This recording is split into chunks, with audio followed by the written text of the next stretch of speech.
Olá, pessoal. Dessa vez nós estamos aqui com a OAB em peso. Nós estamos aqui com o presidente da OAB de São Bernardo do Campo, o Dr. Luiz Bertanha, que também é presidente da Confederação, como é que eu vou Colégio. chamar? Do Colégio do ABC, das 7 cidades aqui da região, e também o Dr. João Paulo Borges, presidente da OAB de São Caetano. Sejam bem-vindos. Obrigado Ali, obrigado João, uma honra estar aqui falando um pouquinho da OAB, os assuntos aí, assunto não vai faltar, né? Não, pelo amor de Deus, vocês advogados, pelo amor de Deus. Fala, né? Se dá oportunidade de microfone, advogado fala, viu, Ali?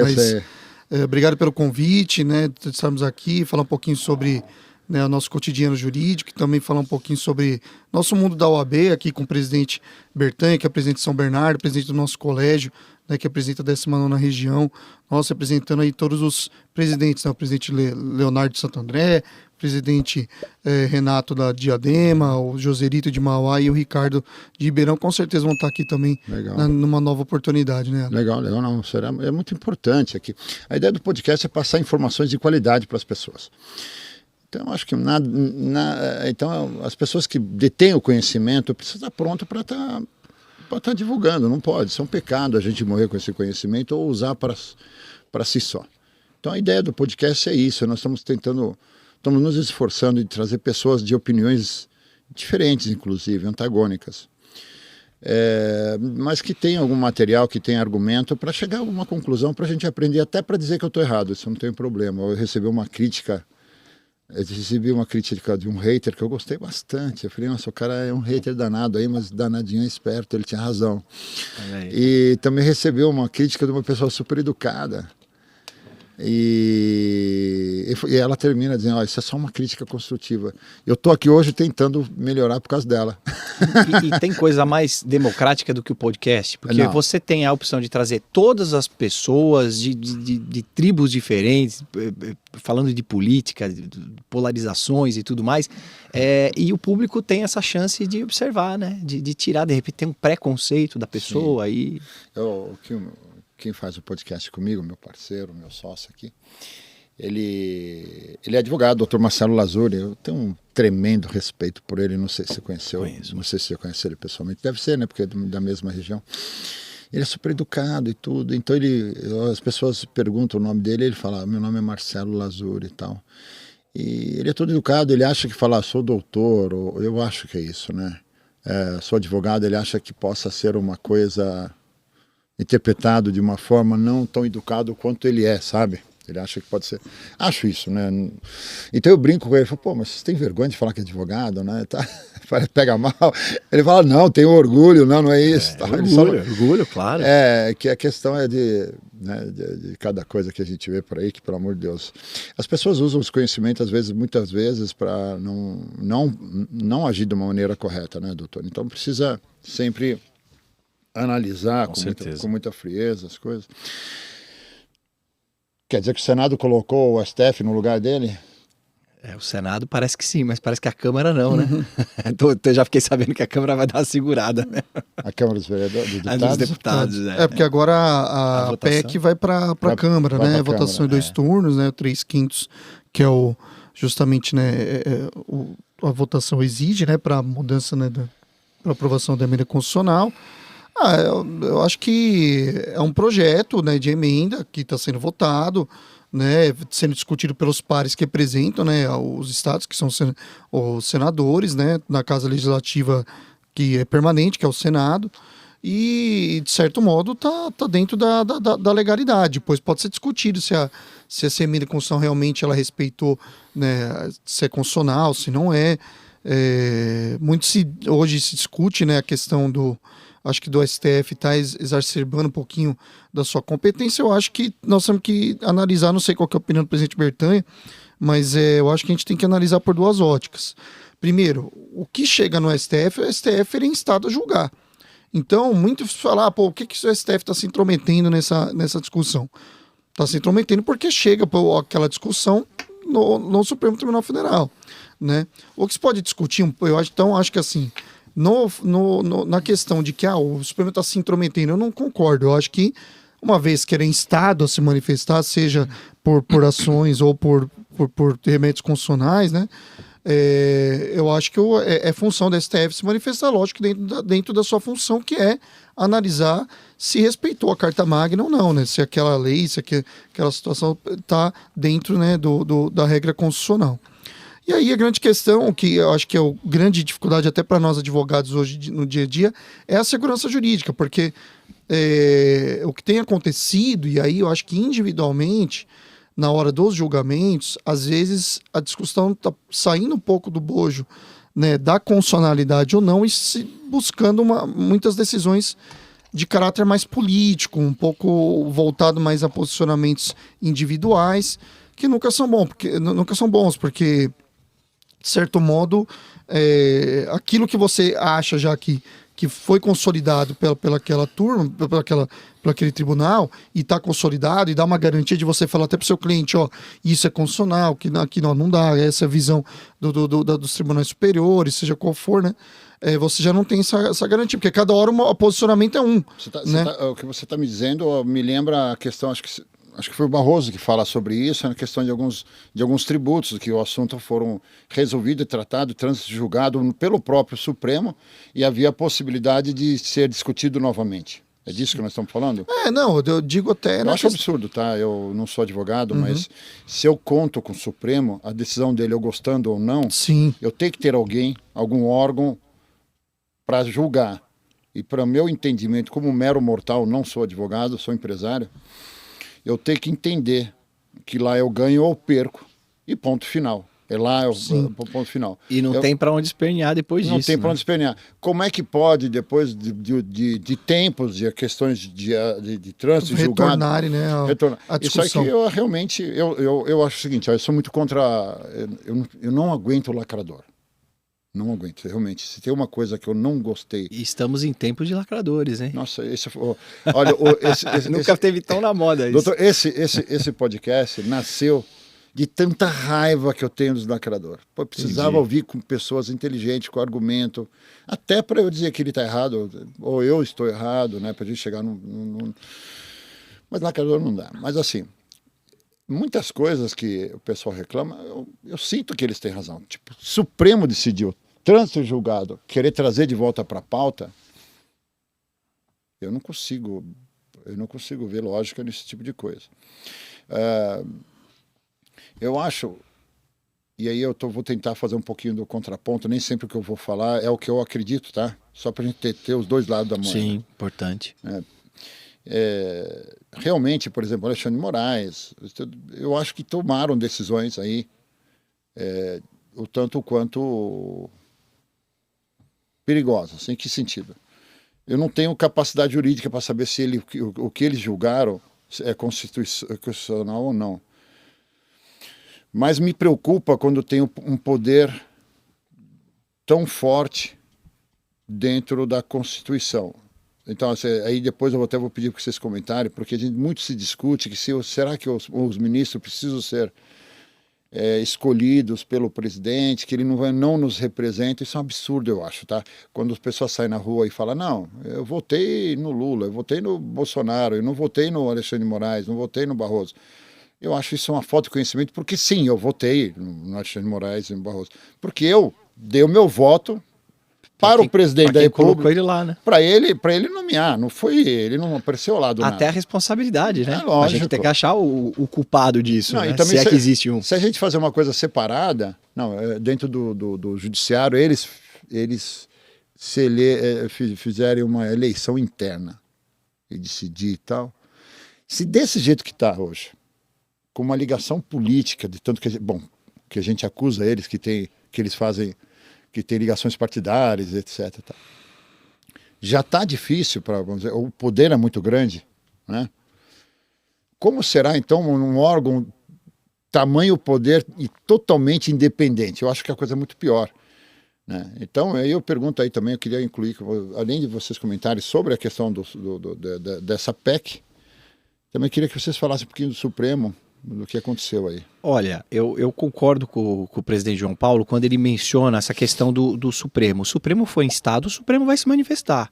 O problema é que o Supremo é instado sucessivas vezes, com os temas divididas mesmo, temas complicados, mas porque o legislativo não está fazendo a parte dele.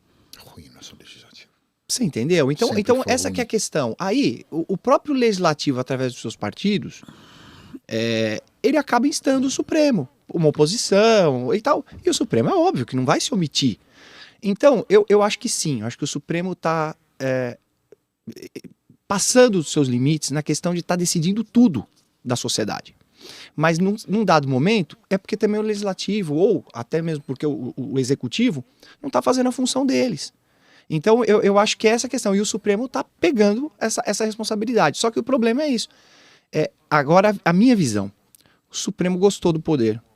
O Supremo gostou de ser Deus. Então, está exagerando um pouco essa situação. E a sociedade está entendendo isso e acaba tensionando.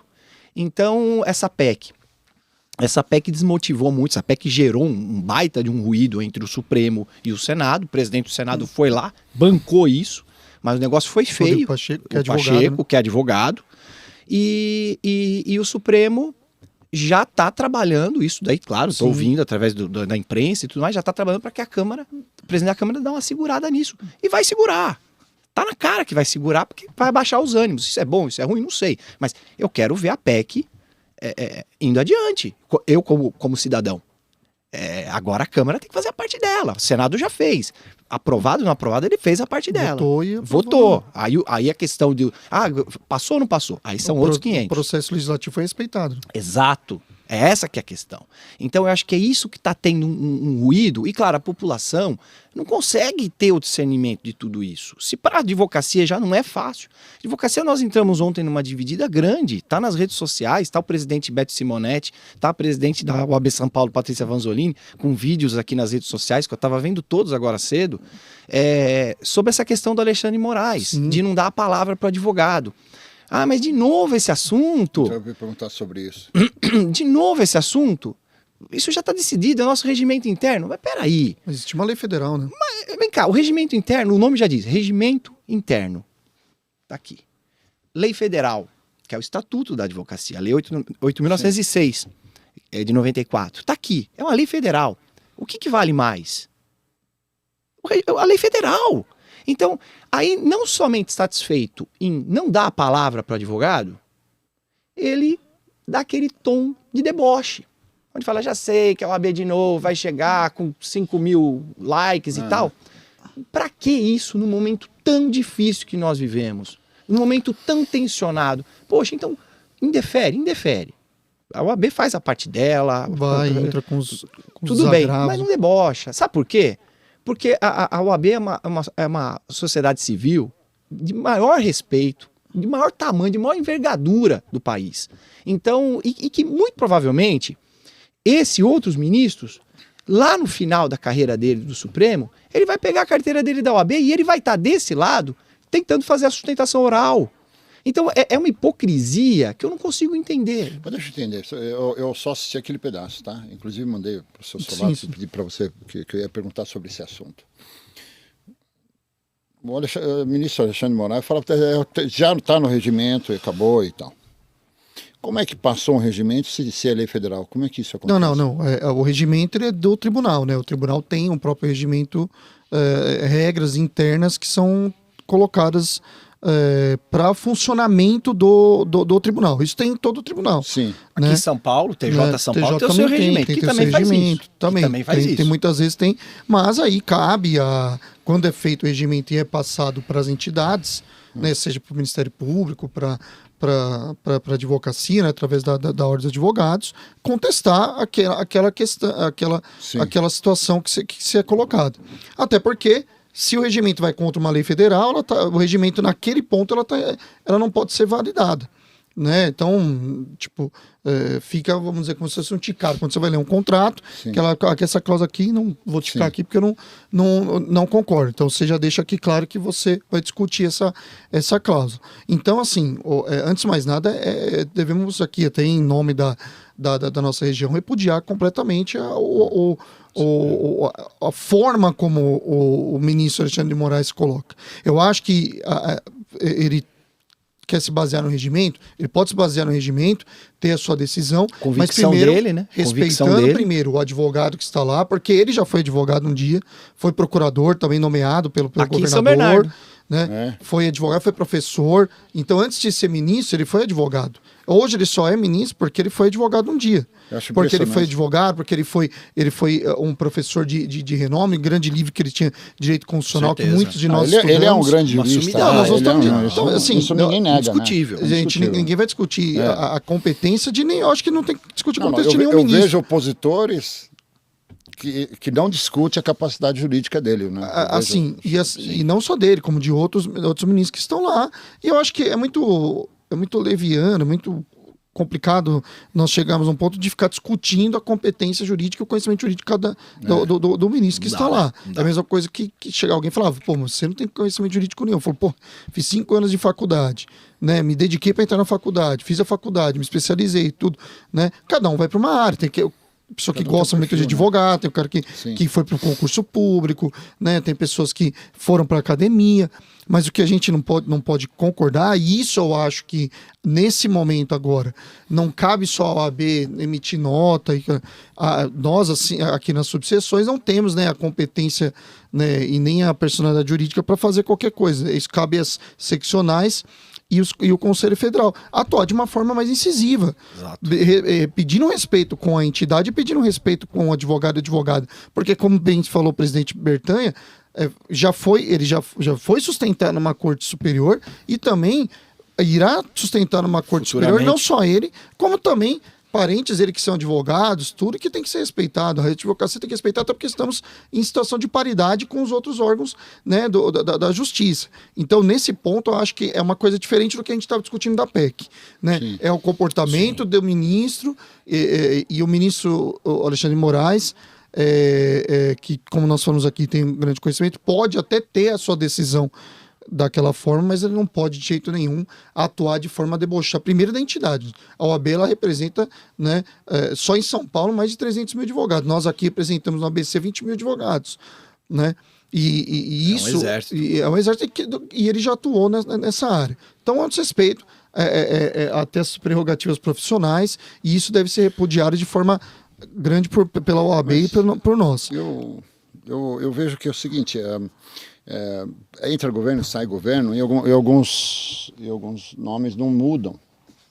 Mas eles atuavam diferente em momentos diferentes. Sim, que é aí que a gente está falando da questão da segurança jurídica que eu estava dizendo lá atrás.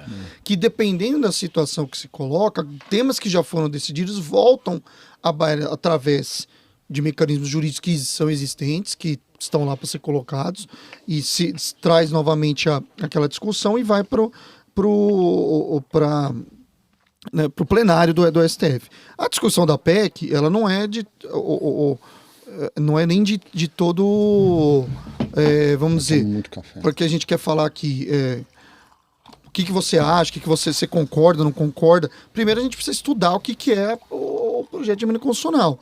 A ideia é que as grandes discussões para que sejam levadas devem ser discutidas no plenário do Supremo Tribunal Federal e não nas turmas. Então, que quando há essa discussão em que vai chegar e discutir se aquela lei é constitucional ou não, se aquele instrumento é constitucional ou não, ele deve ser levado para o plenário e não ser discutido na turma. A turma vai discutir os processos fáticos mesmo, que podem falar que houve um desrespeito à Constituição Federal, tudo. Eu acho que assim, o processo legislativo foi respeitado.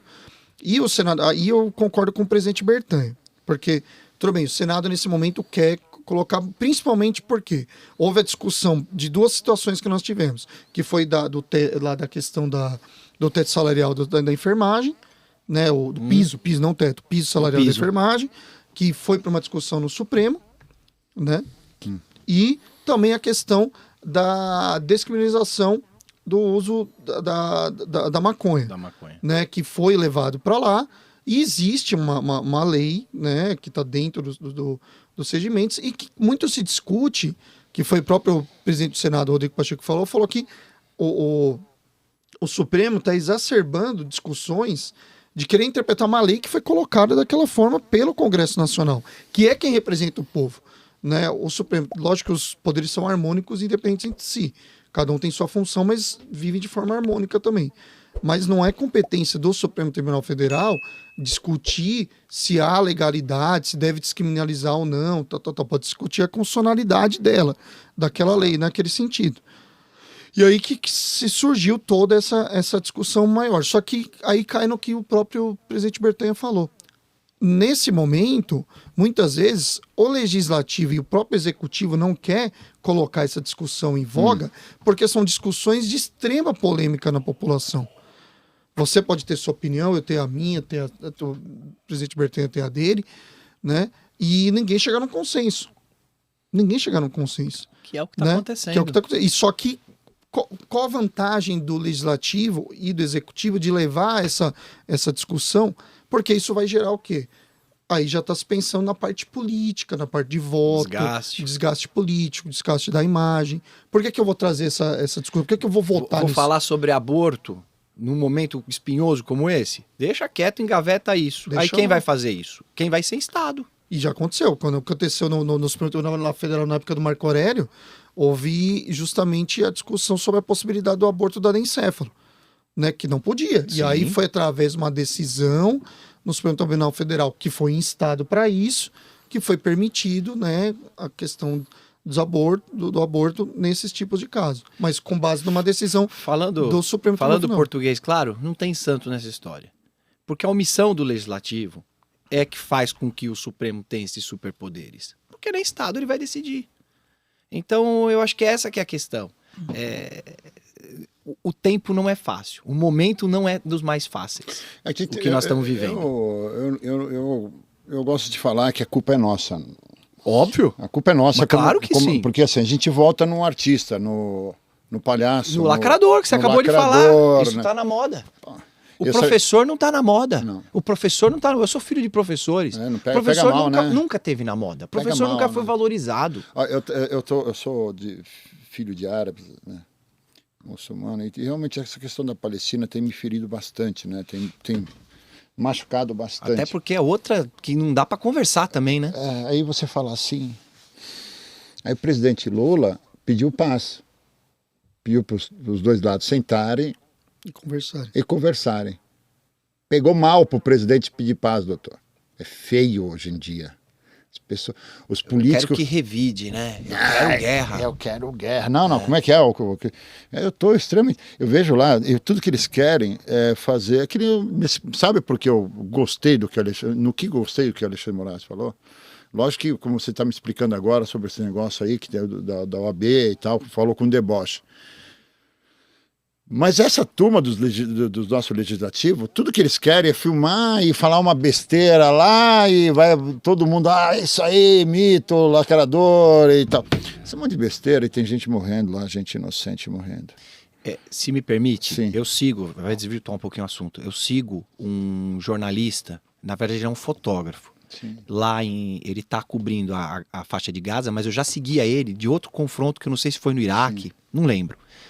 E eu nem sei pronunciar o nome dele, eu vou precisar olhar. Eu sabia, mas esqueci. Sim. E ele cobre mesmo, ele não fala. Ele mostra o vídeo e você toma suas conclusões, tá? É chocante, Ali. Sabe por quê? Porque 90% dos vídeos dele, cara, a gente tá falando de criança de 5 anos, meu. Mas é uma consequência do que...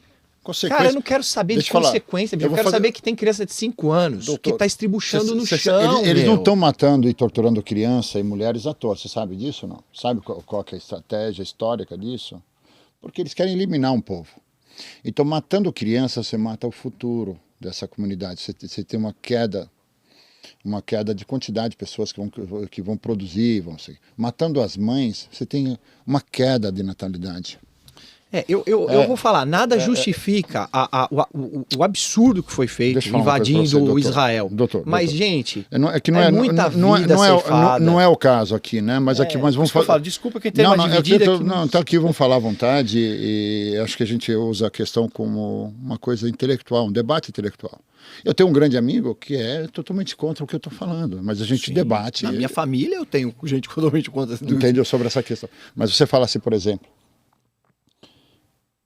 desde 1936, e não de 48, 36, quando o grupo sionista coloca 3 grupos terroristas lá na Palestina e começa matando pessoas. Em 47, 48, eles vão lá e tomam mais que a metade do território deles. Tentar achar o nome desse cara. Você entendeu? E eles vêm sofrendo há 75 anos. Esperar que um povo que sofre há 75 anos devolva sempre flores, isso não vai acontecer, isso não é da natureza humana. Você acha que os sobreviventes de Gaza vão assim, agora que acabou a guerra? Aí eu vou lá fazer um bolo lá para levar para o meu amigo, para o meu vizinho israelense. Você acha que isso vai acontecer, doutor? Ou você acha que haverá mais pessoas querendo se voluntariar a esse tipo de coisa que a gente não quer mais? Posso falar o nome dele? Por favor. O nome dele é Motaz Azaiza. Ah, ele é ferrado. Motaz Azaiza. Motaz com Z no final, underline Azaiza. Tudo com Z. Ele está fazendo fantástico. Fantástico. Só que é o seguinte, ele consegue também mostrar a alegria de uma criança passando por tudo isso, dormindo no porta-malas de um carro e sorrindo para ele. É maravilhoso. Esse cara vai ganhar algum prêmio. Maravilhoso. É maravilhoso que eu estou falando. Sim. O serviço desse, o trabalho que esse cara faz. Você sabe o que é a preocupação que está tendo lá? A gente tem... Porque aquele povo já está acostumado com esse tipo de coisa. Então, quando eles mandam mensagem para a comunidade árabe e muçulmana mundial, eles sempre falam assim, aqueles que morreram, rezem por eles, que Deus o tem, acabou. Agora, se preocupe com nós, que sobrevivemos, porque a coisa está... Uma criança sem perna, sem braço, urânio. Mas tudo bem, esse não é o caso aqui, só... Mas assim, o que eu estou falando assim, o pior é que assim, é um assunto a ser discutido. Porque assim, quem defende o Estado de Israel, porque ele tem uma visão, de repente, evangélica, de repente, não é religiosa judaica, porque eu consultei judeus, e judeus religiosamente é uma coisa. Religiosamente eles não entendem, não concordam, uma boa parte dos judeus religiosos estão do lado dos palestinos porque sabem que estão sendo oprimidos. E existe um movimento político chamado sionista. Esse movimento político é uma outra história que eu tenho o direito de concordar ou não concordar, eu não sou obrigado a ser petista, não sou obrigado a ser de direita ou de esquerda, não sou obrigado. Sim. Eu posso, não é isso? Porque você pode não ser nada. Posso não ser nada. Não é? Então eu posso não. Agora, religiosamente. Então, qual o problema de a gente discutir o assunto? Não tem problema nenhum. Só que nossos, aí voltando para nossos... Tem pessoal aqui, doutor. É que assim, eu sou muito fã da ideia oposição séria, assertiva. Hoje nós temos a esquerda no governo, conhecida como centro-esquerda. A verdade é que é centro-esquerda, né? Existem algumas bandeiras aqui, é centro-esquerda. Mas tudo bem, vamos chamar eles de esquerda. A direita vota para o governo. Por que vota? Porque isso é cíclico da natureza humana.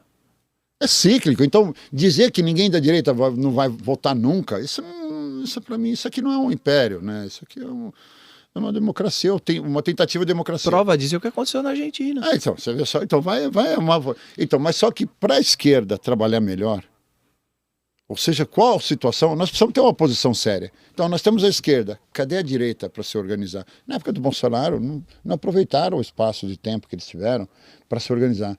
Se formou um grupo de lacradores. E eu senti isso na pele, aí eu falo claramente, tamanha idiotice que a direita fala sobre a questão da Palestina. Tem até uma imbecil que... Desculpa, não sei a opinião de vocês, mas a direita se posicionou no Brasil de uma forma idiota e absurda na questão da Palestina. Então, eu vou dizer uma coisa, ou não sabe o que está falando, que é muito sério, é porque ouviu do outro. Ou é maldoso. É porque ouviu do outro. Mas não pode. Nós estamos falando de gente... Vamos falar sério. Eu não estou defendendo o Hamas. Hamas veio 20 e poucos anos depois da criação do Estado de Israel. Mas estou falando assim, é um reflexo da opressão. O Hamas é um reflexo da oposição, da situação que eles viviam. Agora você pega lá, vamos lá, vamos pegar o PCC. Eu sou governante, presidente do Brasil, venho aqui, deixa eu colocar você como secretário de Segurança. O que custar, vamos pegar o PCC. Você vai falar, presidente, precisamos pegar lá o Comando Vermelho também, que está lá no Morro do Alemão, e aqui no bairro não sei o que, está aqui o PCC.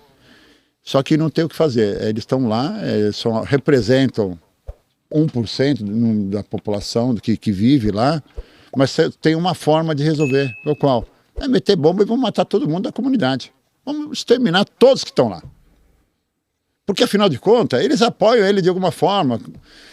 trabalham com eles, ou eles vivem bem, ou eles frequentam o mesmo bar, inventa uma desculpa dessa farrapada. E eu falo, tá bom, vai lá, secretário de segurança. Mete bomba e acaba com o Morro do Alemão, acaba com o Parque São Paulo. Elimina eles, porque afinal de contas é um reflexo, é um efeito colateral. Aí você chega e fala assim para mim, olha, estamos indo bem, existe uma certa dificuldade. As baixas são 6 mil crianças, não sei, mais 5 mil mulheres. Mas tudo bem, estamos indo bem. Estamos indo bem. Já eliminamos metade da população das casas que estão lá, falta só a metade para a gente destruir. E tá legal, temos aí, não vamos parar enquanto não acabar com esse grupo que nós chamamos de criminosos. Até lá, eu falo, então vai lá, continua, pode ir lá, porque isso são só efeitos colaterais. Então, doutor, mete bala, mata todo mundo da comunidade, mata todo mundo, então tá bom, aquela criança que está sofrendo, beleza, afinal de contas ela não segue a mesma fé do que a minha, não faz parte da mesma etnia ou DNA meu. Isso é um absurdo, Tempos doutor, difíceis. é um absurdo. Eu acho o seguinte, o Brasil sempre teve bem com todo mundo, se foi capaz de sentar com todo mundo. Se é o Lula, se é Bolsonaro, se é o raio que os parta, é histórico. E pede a paz. Prova disso é que São dar os Paulo, parabéns, pô. A maior quantidade de imigrantes está em São Paulo, de todos que você pode imaginar, mas japonês, quem não é imigrante italiano, aqui? espanhol. São Paulo é o Brasil, mas vamos falar de São Paulo, nós Quem somos que não é baístas. Então, o brasileiro ele é muito bom nisso. A gente não pode perder essa característica que é cultural nossa. Afinal, os nossos avós, no mínimo os avós, vieram de outro continente. Todo mundo aqui. Não vou generalizar, mas grande porcentagem disso. Não, nós temos só os índios aqui que podem ser considerados nativos. Pois é, tudo bem que eu conheço ainda um descendente de índio que falou, eu sou daqui mesmo. Legal, beleza, mérito teu, mas quantos nativos você conhece? Mas é difícil, viu? Nós que somos considerados brasileiros... Mais fácil falar do Supremo, né? É bem mais porque, fácil. Olha, não é fácil. Não, tudo bem, mas eu tô falando o seguinte, quando que a gente vai fazer um debate intelectual, vamos falar sobre o assunto, me ensina o que eu tô errado. Falar certinho.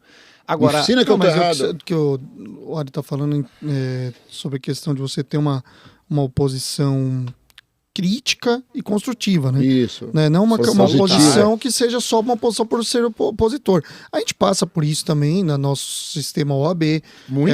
É um sistema político. Eu ia falar isso. Né? Então, muitas vezes, é importante que a gente tenha as críticas. É importante porque é construtivo isso para nós, por exemplo.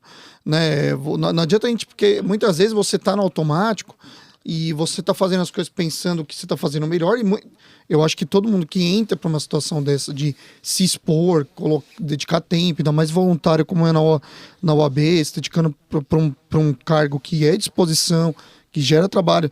Por exemplo, o presidente Bertan representa mais de 7 mil advogados, nós lá em São Caetano mais de 3 mil, né? Você não está falando por si só, você está falando por uma comunidade jurídica daquela cidade, né, daquela comarca, mas ainda da nossa região.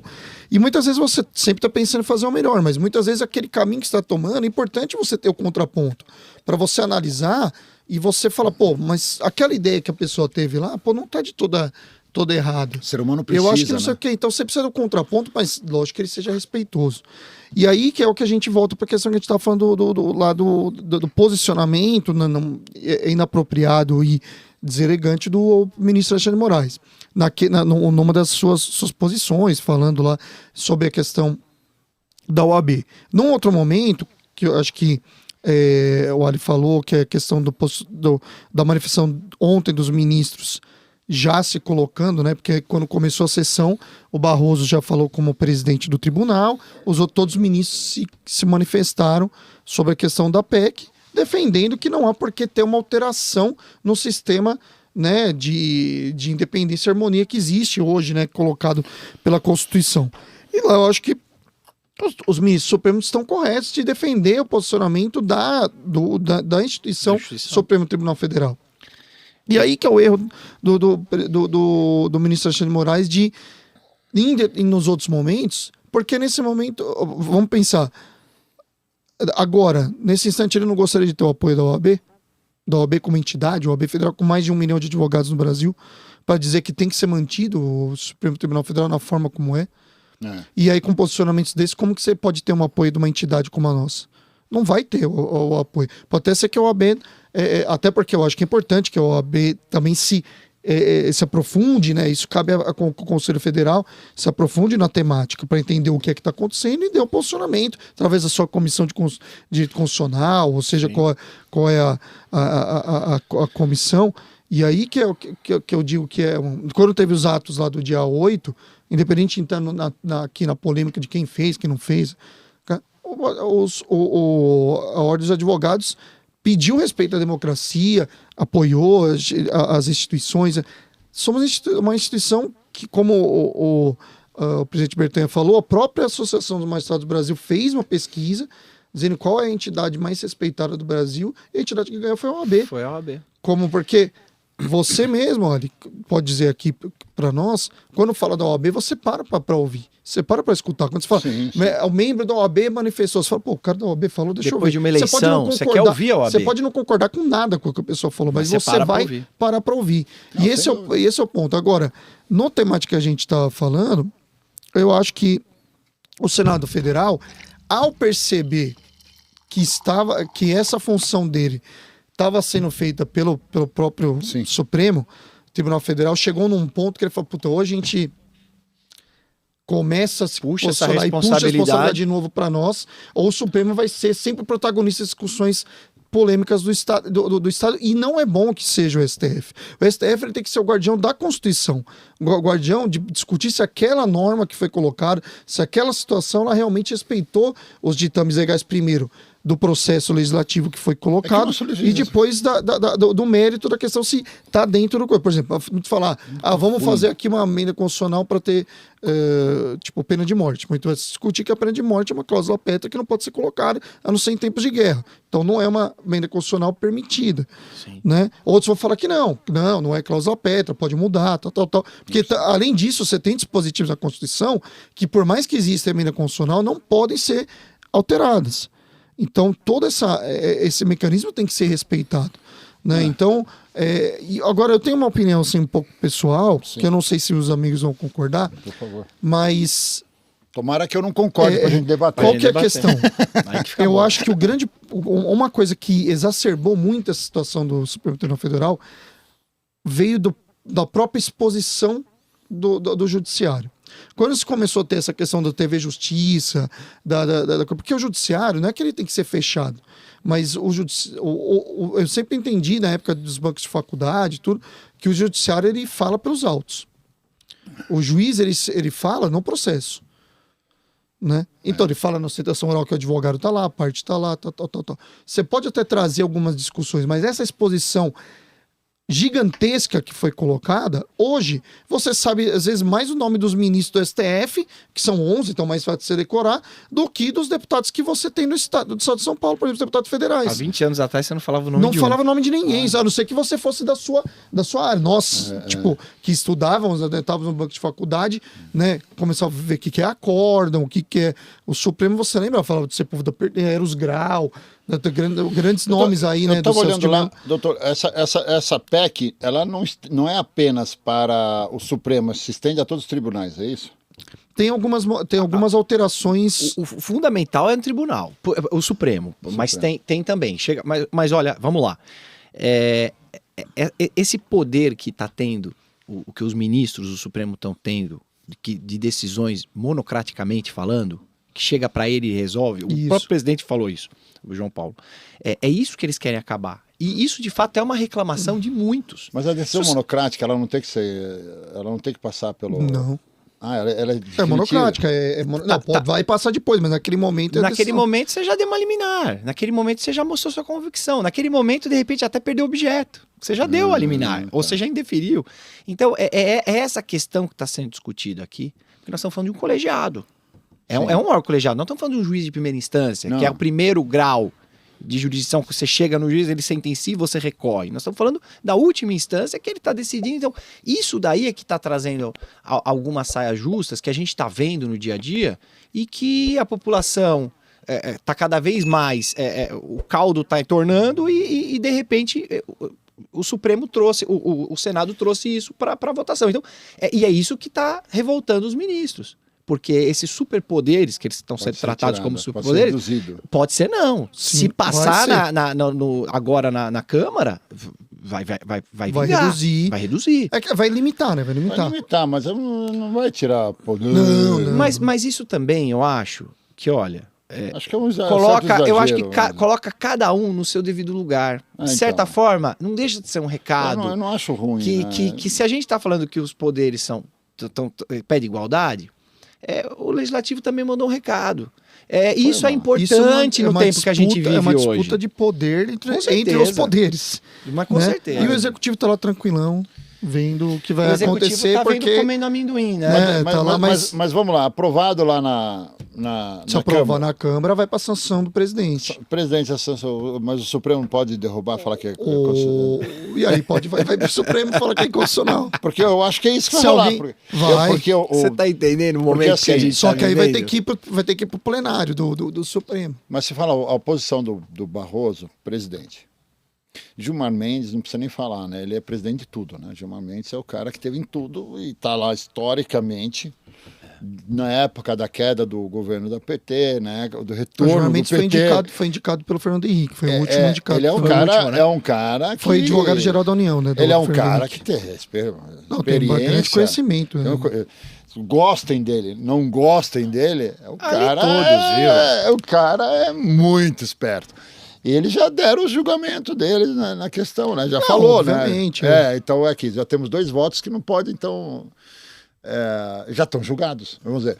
Essa PEC, quando chegar lá, tá na cara que ela não vai passar. Principalmente os ministros, Bertê, mas os ministros que são defensores desse ativismo a gente tem que lembrar o seguinte... Mas há realmente um ativismo claro, político, partidário? Não digo partidário, mas assim, é porque é difícil você falar que por exemplo, o Gilmar Mendes ele foi indicado, como a gente estava falando, foi indicado pelo Fernando Henrique. E ele votou pela anulação do processo do Lula. Então. Lá na frente. O Toffoli foi indicado pelo presidente Lula. E ele, na época do Mensalão, votou contra o PT. Mas então, o Joaquim Barbosa também. O Joaquim Barbosa foi nomeado por Lula, assim, e foi ele que... Na verdade, ele começou. Ele foi o relator, né? E assim, o que acontece é o seguinte... Então, muito difícil você falar que está um ativismo partidário. Há um ativismo, acho que, muitas vezes, pessoal daquele ministro, nas ideias e convicções dele. Que é normal. Então, como é que sempre define? Vai acontecer isso. Onde é que todo juiz, se o juiz falar ministro que ele teve tem a muita íntima convicção dele. É natural, todo juiz em qualquer lugar, ele vai pegar ali, mas ele tem que estar se baseado na lei. Isso eles fazem. Mas o que eu estou querendo dizer é o seguinte: todo Tribunal Supremo, em qualquer país, ele tem um certo ativismo político por causa da indicação. Nos Estados Unidos é a mesma forma, quem indica é o presidente. Eu não sou contra essa indicação, é a Corte Suprema que nós temos, né? É um cargo de confiança que está prevista a nomeação do presidente. Qual é o problema disso? Se querem alterar, façam uma alteração legislativa e coloquem essa. E outra, não precisa ser nem advogado, nem juiz, nem promotor, é só necessário que tenha notário, saber jurídico. Desculpa, eu não concordo. É subjetivo, mas o juiz dos juízes. Peraí. O notório saber jurídico é subjetivo. Porque mas assim, especifique melhor, né? Mas vamos lá. Eu não sou advogado. Eu posso ser nomeado pelo Supremo. E se eu tiver uma boa relação no Senado, eu passo pela sabatina. Vamos falar a verdade, pô. Eu acho que isso não faz sentido. Eu acho que não faz... Eu, como ministro do Supremo, não faz o menor sentido. Eu acho que poderia ser pelo menos um bacharel em direito, né? Eu acho que... seria o requisito mínimo, né? Eu acho que teria que o requisito mínimo em mais que uma área no judiciário. Tanto tempo como advogado, tanto tempo como promotor, tanto tempo como juiz. O cara tem que ter um mínimo de experiência do julgo, pelo amor de Deus. Mas primeiro, nós temos já as próprias limitações de idade. Então, a experiência, nós temos lá as idades que são... Pode ser ministro a partir dos 35 anos, no máximo com 70, em razão da aposentadoria compulsória com 75. Existem essas limitações. Mas muito pouco a limitação. Então, mas são cargos de... Juiz do juiz, cara. O cara julga o presidente da república, que o cara não tem experiência. Lá eu não consigo achar que... O Supremo, nós temos que levar que ele não é só o juiz dos juízes, na verdade. Ele é o representante maior da corte brasileira. Então ele tem que estar... Ele não está representando só o judiciário. Lógico que ele está lá na função de judiciário, mas ele é a representação daqui do povo. Por isso que você vê lá, por exemplo, teve a nomeação. Nós tínhamos lá muito se discute da indicação de um ministro com raízes étnicas de determinada,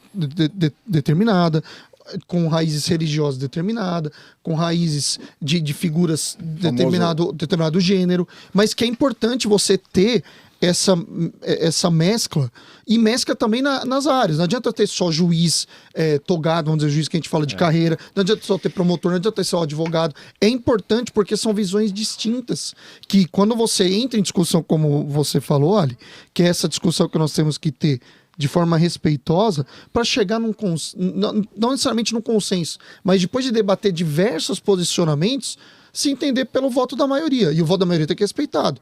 É o que você falou. Nós temos que respeitar quem está posto lá. Se foi, independente de quem nós votamos aqui ou não. Quem ganhou a eleição tem que ser respeitado como presidente. E é meu representante. Ele é meu presidente do meu país, pô. O que acontece é assim, nós estamos falando de um presidente que já teve 2 mandatos, está no 3º.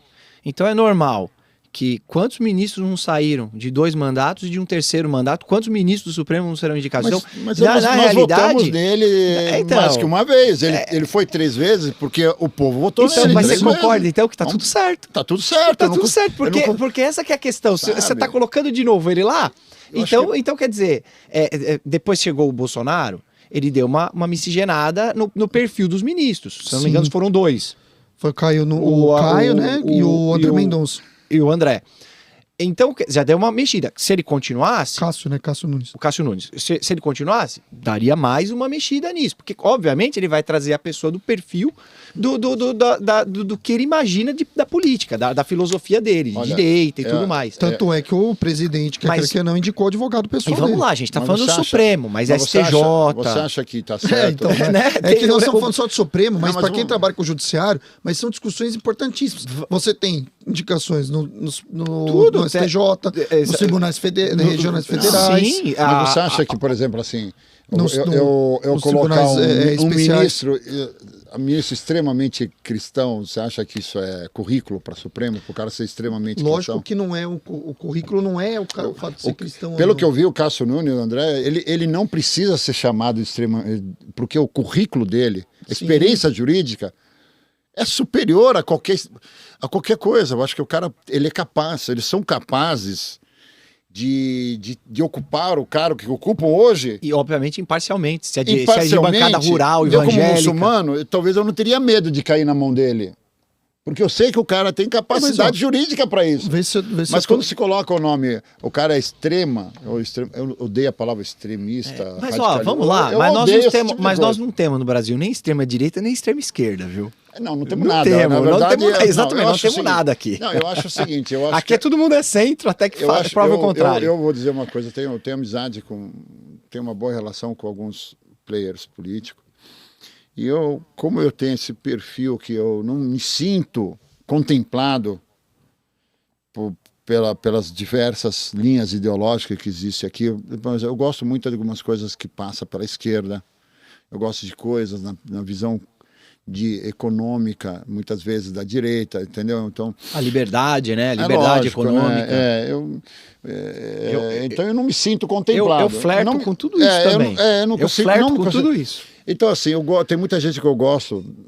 Então, assim, por exemplo, eu converso muito com eles e são muito poucos as pessoas que merecem o nosso respeito, que estão lá. São muito poucos.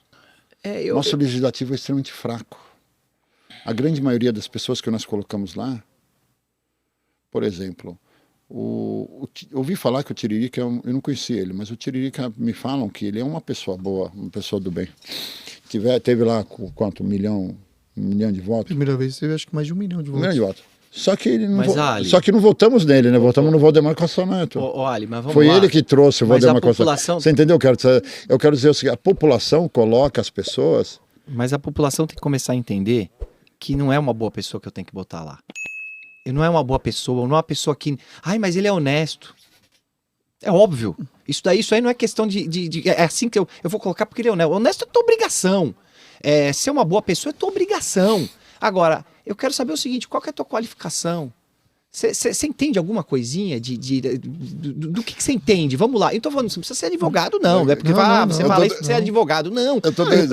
A população precisa, e eu não vou falar, não vou entrar nessa dividida, mas a população precisa ver melhor quem coloca para representar a sua cidade, no legislativo da sua cidade, e vai subindo o degrau, vai subindo o degrau.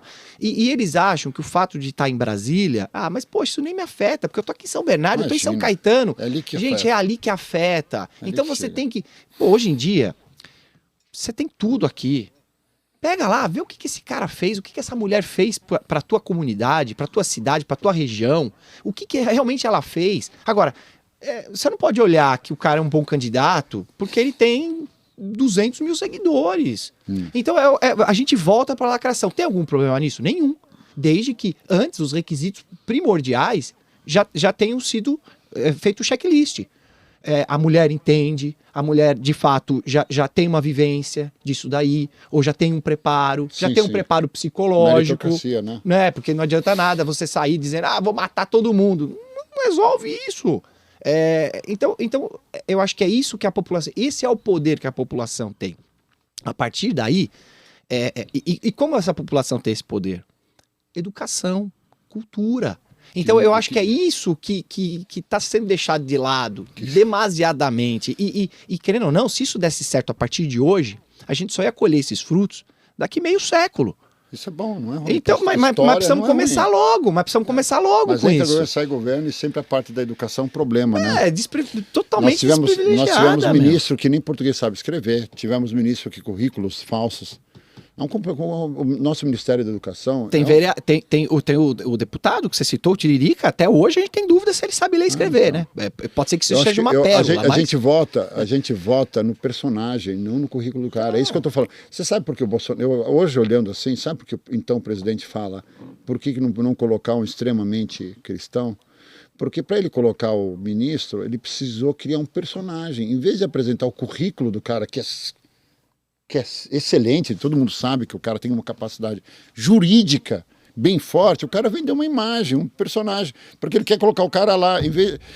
Então não é culpa do presidente Bolsonaro, é culpa nossa, que a gente ainda quer... a nossa lição de casa nós temos que fazer.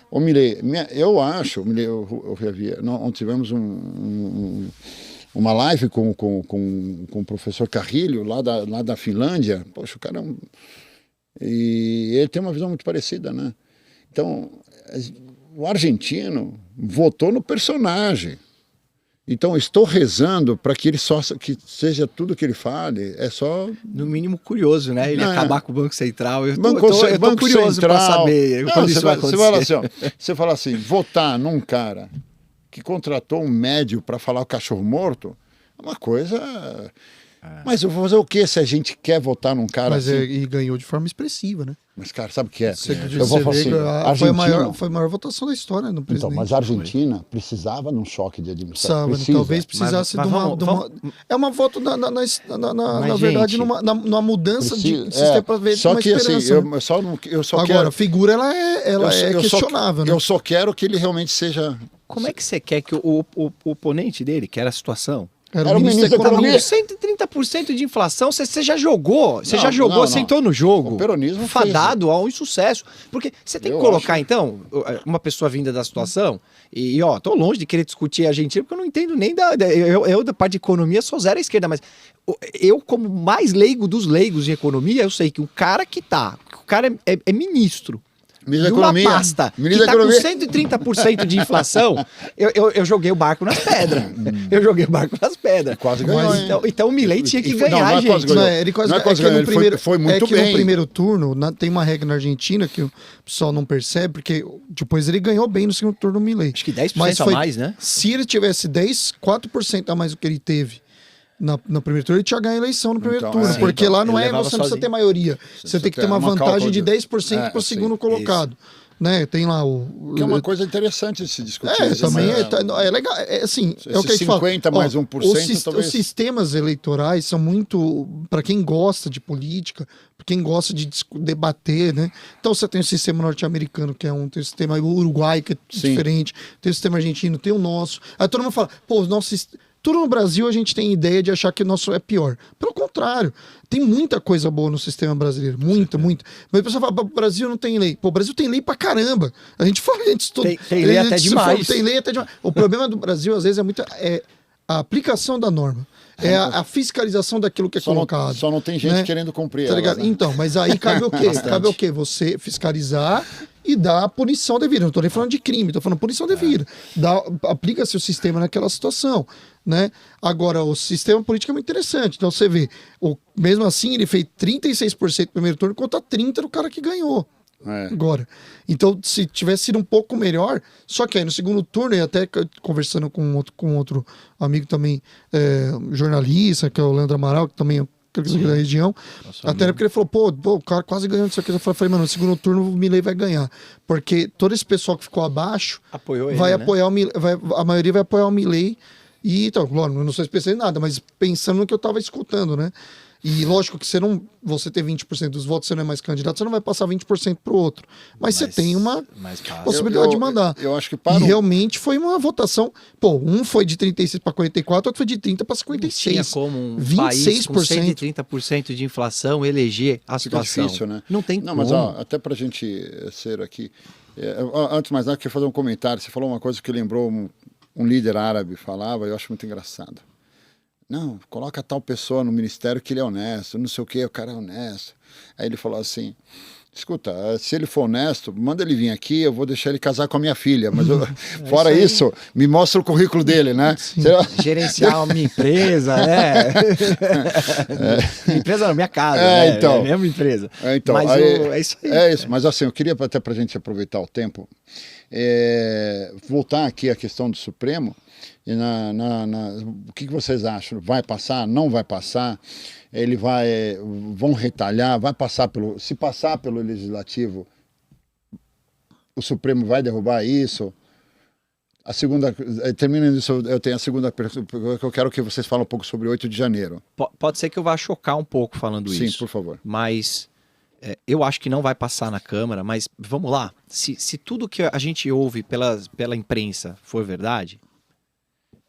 e a gente tem uma imprensa séria, eu acredito que seja verdade, tem muitos deputados ali que dependem do Supremo. Sim, não tem condição. No julgamento. Então, será que a gente, eu vou falar, a grande maioria dos deputados tá tudo certo, mas tem uma parcela grande que depende do Supremo no julgamento. Então, eu sinceramente, eu não sei se passa não. Eu acho que... E se passar? E vou falar, a questão não é passar ou não passar. A questão é que tem que votar. Eu acho que esse é o sistema. Não passar na votação faz parte do jogo. Faz parte. Pelo menos o Legislativo vai falar, fiz minha parte. Mas é constitucional? Respeita as regras? Na minha visão, não sou especialista 100% no tema, não me aprofundei assim 100% para verificar a gente tudo. só viu que o processo legislativo, né? para mim, está dentro do regramento. Então, nesse ponto, foi respeitado. PEC, passou pelas comissões de Constituição, tal, foi aprovado. Tudo foi levado para votação, foi aprovado dentro do sistema correto, tudo. Eu não vejo, nesse primeiro momento, inconstitucionalidade na PEC. Não acho que é inconstitucional. Eu acho que não. Você, porque você não está tirando, você não está fechando o judiciário, você não está impedindo o STF, você está o quê? Modulando a forma daquele tribunal. Como vai ser feito, que isso pode ser feito pela forma correta, que é a emenda constitucional. Então foi feita a forma. Eu não acho que é inconstitucional. Agora, como o presidente Bertanha falou, eu acho que vai ser uma guerra grande, porque o Senado também vai entrar nessa briga. Porque foi uma briga que o presidente do Senado tomou para ele. O presidente do Senado tomou para ele quando foi discutir a questão, principalmente da descriminalização da maconha, que ele disse... Eu não estou aqui entrando como mérito se deve ser descriminalizado ou não, mas não é o Supremo que deve decidir isso. Deve ser trazida uma lei aqui e colocada em votação para ver se a gente vai alterar a lei que trata sobre, né, a questão, né, da lei de drogas, tudo que é colocado, né, tudo. Sim. E aquilo deve ser discutido. Por quê? Porque quem representa o povo são os membros do Legislativo. Sim. Embora o próprio Senado seja, na verdade, um representante do Estado. Mas tá lá. Do Estado membro, né? Tá lá. Mas, e não o Judiciário.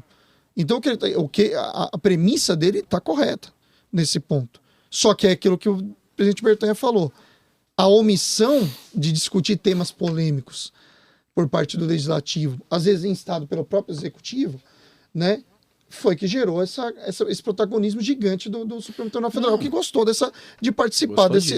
Até nós falamos aqui do Joaquim Barbosa, que pediu para sair antes, né, do coisa, montou Acho que isso nunca aconteceu na história, né? Da banca, e foi até cotado para ser candidato a presidente, né? Sim. Então, assim, eu acho que vai ser uma guerra de foice de poderes.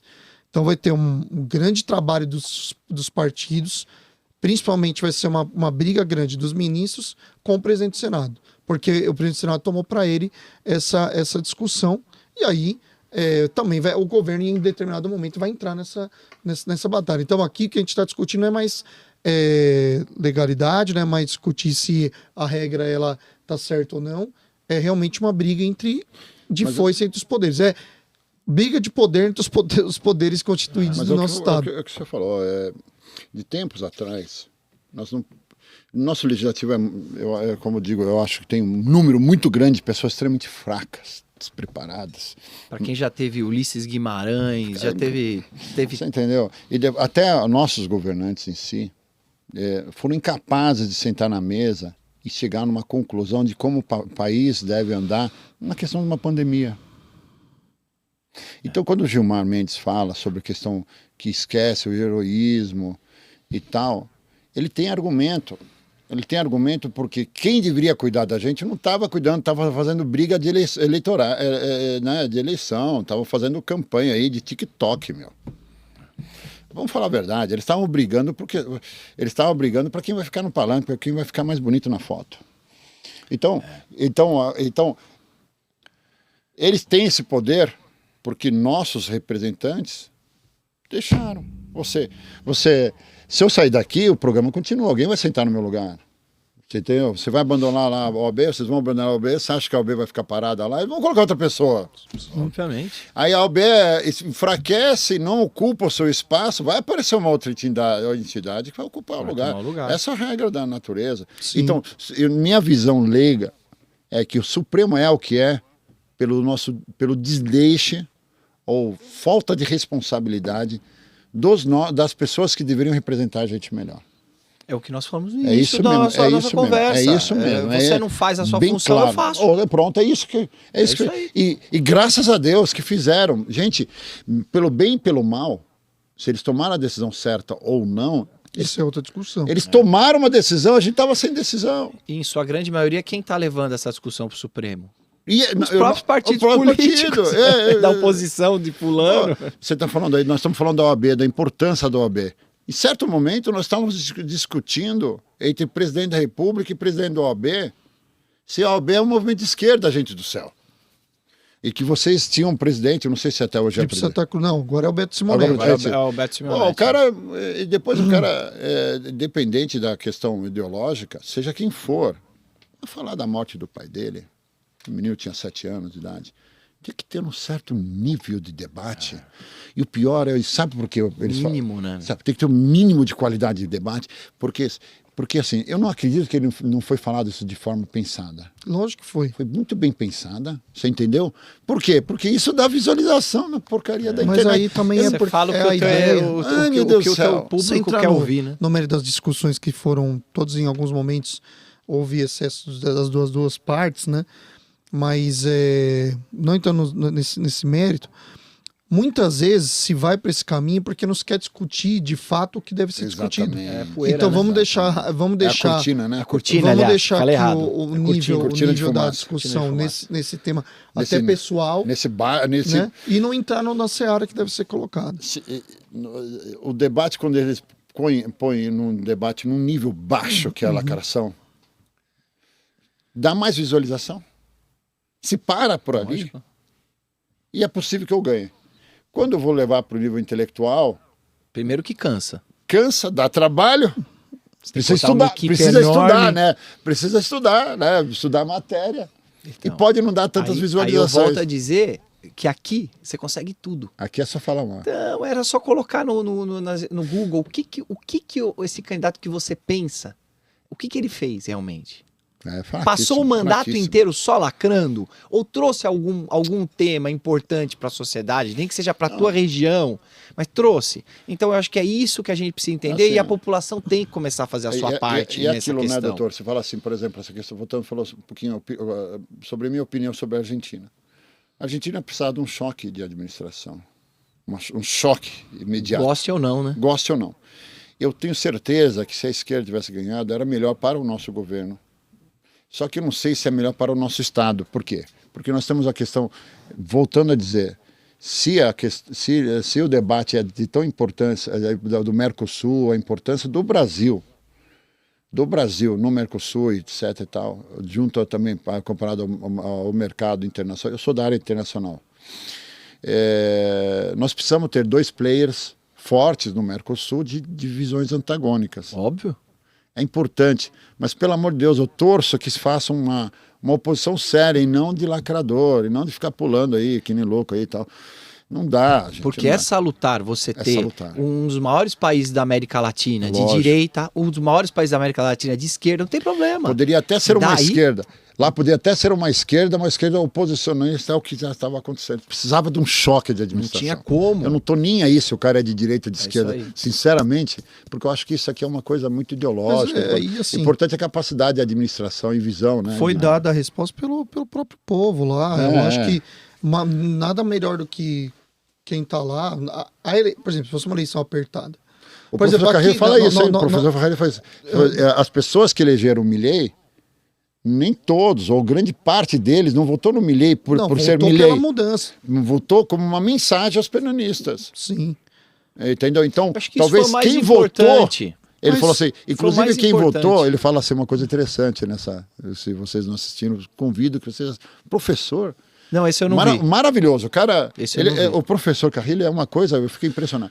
Ele falou assim: acredito que, inclusive, quem votou em Milei derruba o Milei se ele for fazer o que ele está falando. Mas o Brasil Não chega em aconteceu 4 anos. Não, se o Milei fazer o que ele está fazendo, mesmo quem votou falou, pô, eu votei você como uma mensagem para o peronista e não para você fazer essas loucuras que você está falando. Eu acho... E vamos trazer essa mensagem para o Brasil.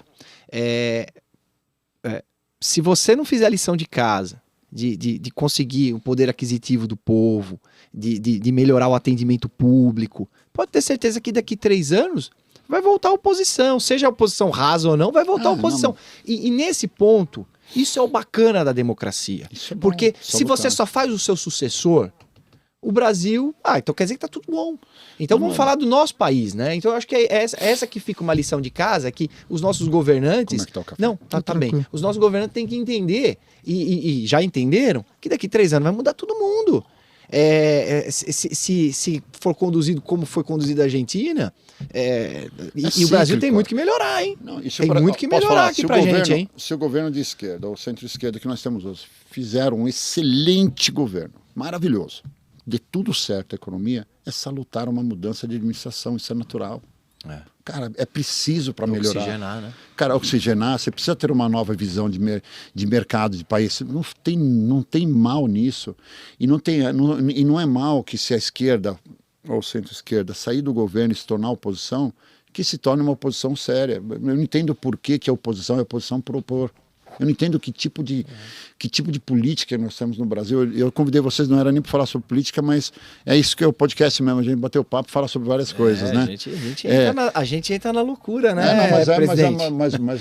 Falar de política é loucura. Pra gente que vive o sistema... Eu sei que é complicado para vocês. Não, pra gente... Não é complicado, não. Pra gente só o seguinte, é porque por exemplo, o próprio presidente falou agora há pouco, quando nós falamos sobre a nota do Beto Simonetti, sobre essa situação do Alexandre de Moraes.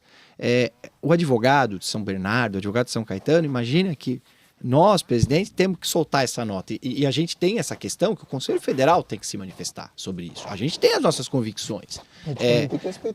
Só que, querendo ou não existe a OAB de São Caetano, não existe a OAB de São Bernardo. Existe a Ordem dos Advogados do Brasil. Sim. Então, eu não posso simplesmente sair fazendo a loucura achando que, não, o que eu vou falar... Não. Pera. Mas o que ele fala sobre a questão do Senado, da PEC? Ele se posicionou... Da PEC não houve posicionamento da OAB. Então, da PEC não. Foi dessa questão das prerrogativas violadas do advogado. Que já tem sido isso... Que isso já é um debate. Já tem sido um debate. Já houve o posicionamento do presidente da Constituição Federal, mas... Eu sei que se é perguntar de 8 de janeiro, não vai dar tempo? Não, eu quero que vocês falem sobre 8 de janeiro, é que eu estou preocupado, eu tenho tempo, como eu tive que apertar vocês para fazer a agenda de hoje, eu não queria perder a oportunidade de vocês falar um pouquinho sobre 8 de janeiro, uma visão jurídica. O que aconteceu lá? Eu vou dizer a minha visão de internacional que eu tenho, tal, mas eu não sou jurista, então eu acho que, queira ou não, bem intencionado ou não, ocupar os 3 poderes logicamente é um ato de golpe de Estado, mesmo que as pessoas que foram levadas lá de uma forma inconsciente, que eles estavam na emoção do momento, se configura uma prova. Você ocupar o Palácio dos Poderes é sim uma tentativa de golpe. Isso é uma visão internacional que tem das coisas. Quando você pega e fala que o pessoal fez isso lá nos Estados Unidos, ali, historicamente, a gente quando invade e ocupa o símbolo do nosso poder é que nós estamos ocupando, até no xadrez, né? A gente derrubou a rainha, né? Isso, sim. Entendeu? Então aí, mas assim, não é uma opinião política se isso foi bom ou ruim, tá? Eu só quero Não, falando do fato em si. Do fato em si. Eu acho que o que tem que deixar claro aqui é que manifestação é salutar. A manifestação chegar aquele monte de gente lá nos 3 poderes e tal, na Praça dos 3 Poderes, para fazer a manifestação, isso é algo maravilhoso. Tem que fazer. Manifestação na Paulista, manifestação no MASP, tem que fazer, independente de qual seja a tua bandeira. O problema começa quando você invade, quebra, mas é mentira, ninguém quebrou, eram infiltrados. Momento que você se submete a fazer isso, você tem que pagar pelas consequências disso. E aí, com isso, claro que o que vem no ar é a palavra golpe, porque você entrou. Então, eu acho o seguinte, manifestação tem que ter. Tem que ter. O que não poderia é aquele momento que as pessoas foram infladas, não todas, mas uma parte disso foram infladas. Por quem? Não sei, aí é o judiciário que tem que ver, justamente para entrar e começar a depredar prédio público. Acho que essa que é a questão. Eu não sei se essas pessoas, ouvindo cada uma delas, e a OAB participou muito disso, ativamente, nessa questão, para ver, inclusive, se a ampla defesa, o devido processo legal foram respeitados. A OAB, inclusive, soltou nota. Então, para você ver como a OAB, ela foi muito coesa no sentido de...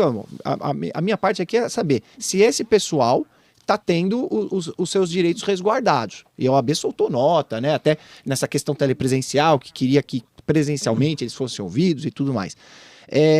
Aí você acaba chegando na questão de se isso é golpe ou não é. Eu não sei se essas pessoas elas tinham essa expertise toda para falar de golpe, porque quem que é a autoridade que estava lá realmente para falar que isso é um golpe? Cadê a autoridade? A gente tinha o ex-presidente saindo, que eu acho que já estava fora do país. Se eu não me engano, 8 de janeiro ele não estava no Brasil. Mas ele não tomou uma posição clara. Então, como ele não falou não, então... Por isso, foi a omissão dele. Eu estou fazendo o contraponto aqui, tá? Não, é porque a gente está na mesma barco. Ele não era mais presidente, ele não... Não, mas quando as pessoas entram, querem o Bolsonaro. Não é que mas aí eu acho que é assim... Quero o Bolsonaro e ele não se posicionou contra esse tipo mas de coisa. É assim...